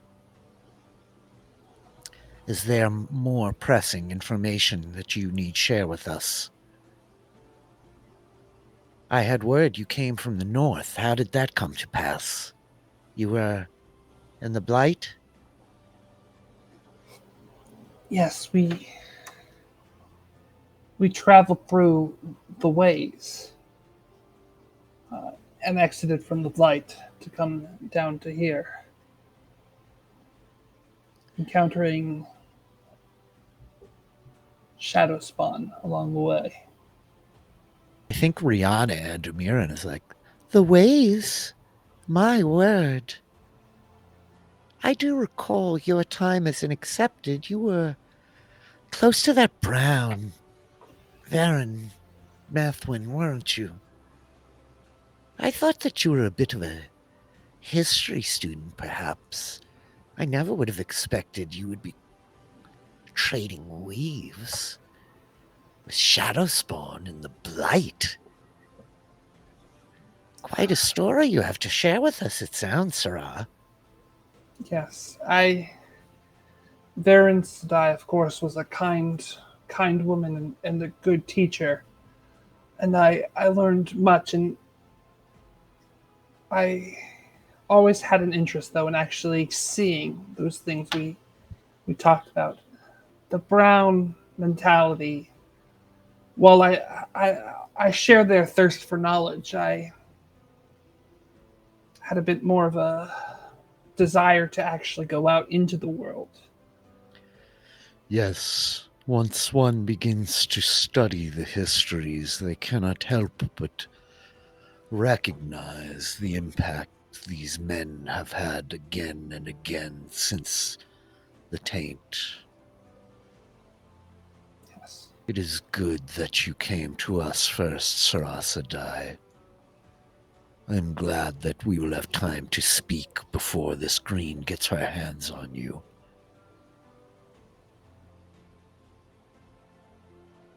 What? Why do you fear that something would happen if I were to meet with the green alone? I must admit your words are confusing me, sister. I think that she looks, you see Cariandra look to Duhara, and her eyes just narrow a little bit as she looks back to you like, I do not trust her. She has sought to divide and separate us, to turn us against each other since our arrival. She is paranoid and belligerent, tenacious and mistrustful. Suffice to say, you will meet her soon enough. And I think that the scene pulls back, the camera like pulling away from the lot of you as we're looking like down into this room. And then the camera like pulls up away from the inn itself over like the square city of Meridon. And I think that then like it pauses, like lingering, the camera like shifting back to the great round palace that stands in the northern portion of the city, the Cortamora Palace, home to Tenobia al-Bashira, the queen of Saldaea, and this mysterious green Aes Sedai advisor. And I think that before we leave our adventures today, as we fade to black, we see like one glimmer of light, a thin like thread stretched across a field of blackness, folding open. And I think that we see this shine on silver in front of us, almost rippling like a reflection on a pool of water, as we see the grouping of 5 figures in the room of an inn, an ogier, 4 men, separating, making their way to their beds to rest. And I think that the camera then like pulling away from this kind of shimmering image, we see stone room around us, ornate, the heads of the beasts of great animals, boar and elk mounted on the walls, the sound of a fire crackling and popping in a hearth to our side. And I think that we hear knock as the camera like pitches ever so slightly, and we see the silhouette of a woman with this long kind of flowing, curling red hair falling down around her shoulders over a green shawl. And she looks up from a silver mirror sitting on a wooden table in front of her as the door on the far side of the room opens. And we see a young, like teenage young man whose eyes cast down towards the stone. "I am sorry to disturb you so late, Saldaea Sedai. We have received word." And we just hear the voice. "I know. Have a carriage drawn up for me and fetch my traveling cloak. If the queen seeks me before the dawn, tell her I have business to attend to." "Yes," I said, "die." And that's where we will leave our adventures today. Oh, shit. Dun, dun, dun. This felt like a really good session, you guys. This was a lot of fun to come back to. What a delight. I hope everybody had fun. Oh, yeah. That was awesome. Yeah, Rich, that was great. Wow. That was very fun. I had a lot my of fun goodness. watching each of you, each of those groups. I was worried that some of them might not be as exciting, but each of those groups became very exciting. Thank you for trying to ward the room, Todd. Thank you for walking off with the Aes Sedai. Thank you for trying to take control of the Nighthawk. Thank you guys for climbing on roofs and running through invisibility spheres. Thank you, Renora, for being an ogier. It's great. I'm not gonna lie. It's delightful. Thank you, Rich, for giving us a magical yeah. item. Yeah. It's a Cool one. right? Yeah. So And a fun. map. Little It's a warging ruin. going on there. Yep. Yeah. I was like, wait, is Cal warging right now? But then couldn't do anything. Next time. I thought Callum had a pretty decent charisma score. I was like, yeah, this totally makes sense for a mechanic. And also everybody who is not proficient in this, like probably you guys will have a shot because you wilders have decent charisma scores, I think. Yeah. Yeah, I just rolled pretty poorly. But Yeah. Yeah. Some of those rolls tonight were against us. We got into the skill checks tonight. Yeah, I had a lot of fun. This is really a treat. It has been quite a while since we played. We talked about splitting the party and like doing it in smaller compartmentalized groups, which we could have done, but I just think that there's so much juice to us being a traditional role-playing group and watching each other, being an audience for each other, you know what I mean? And like tracking the whole story. Like you lose the pieces when you separate like that. And much like reading a book, I want this to feel like we know more than the characters do, you know? So, yeah. Yeah. I love it. It was so fun to like, I have like 2 pages of notes from the session. So I'm just like over here like, yeah. There's a lot of little moving pieces. Yeah. We'll try to get back sooner than later. What were you going to say, Tom? I'm sorry. Yeah. Do we want to talk scheduling? I don't know. Let's wait till we go offline and we'll talk scheduling. But before we go offline, let us say our farewells. Who's doing anything out there in the world? Who's got stuff to promote? Todd, what are you doing? You got a regular podcast? Yes, I do. So you can find me on Twitter at Librarian Todd, because Todd Librarian is too many characters. You can find me every Saturday on One Indescribable Podcast, where Adam H.T., Lindy, and I talk through the late great TV show CXG, talk about why we love it so much. We are nearing the end of the last season of the show. By the end of the calendar year, we will be through all of CXG. We shall have our very own Taylor here as a guest sometime before then, because she recently watched the whole series. So that's exciting. And so we're trying to figure out what we're going to do next. You can also find me on a recent episode of Post-Show Recaps coverage of Cobra Kai. I was talking about Season 5, Episode 5, my favorite episode of the season. It was a lot of fun talking about that. Hopefully within the next week or so, you'll also be able to find me on Post-Show Recaps talking about the new show Reboot, which stars Rachel Bloom of CXG. And there's a possibility I will be on an upcoming episode of Stark Wars, co-hosted by a friend Touchdown Tommy, talking about Werewolf by Night. I have requested to be on that, and I think that I've clinched that, but we shall see. So, I'm hyped to check out Werewolf by Night. It looks really good. Yeah, I mean, my 3 big loves are comic books, horror movies, and musical theater, and that hits 2 of those boxes. So nice. Can't go wrong. Anything else that anybody wants to like hype up out there, whether it's your project or not? You just want to bring attention to it? Anybody else? You want to blow up your Twitters? I don't want to put you on the spot if you don't want to be, but everybody may say their farewells. Yeah, I'll throw in Ronnie422 on Twitter. And yeah, recently I did something else other than play D&D. I was on a podcast with you, Rich, talking about Rings of Power, episode 5. That was very fun. I had a super embarrassing moment last night. I had dinner with my mother and my family. And my mom started playing the podcast for my entire family. And it was like I was back in middle school. Like my parents were sitting in the audience at a school play, and I was horribly embarrassed. But it was really fun. And you should go listen to it, because that's a great show. And I will be watching the new episode in about 30 minutes. Fantastically awkward. And I just love the idea that I all of a sudden am on a podcast at your family's dinner in the middle of what's going on there? You're doing better than me, Taylor. My family won't listen to him at all. So yeah, there's my mom admitted she only listened to it because I mentioned her. So yeah, of course. There's that. Like all good narcissistic humans. Yeah. Absolutely. Yeah, you guys can follow me. You know my drill. I'm at DM Philly. We will be back tomorrow night with an episode of Humble Year at 7 p.m. Eastern at a bunch of different times in other time zones. That's midnight BST and 9 a.m. AET and 4 p.m. Pacific. And those are the only 5 time zones that matter for the actual players in the game. So I know that off the top of my head.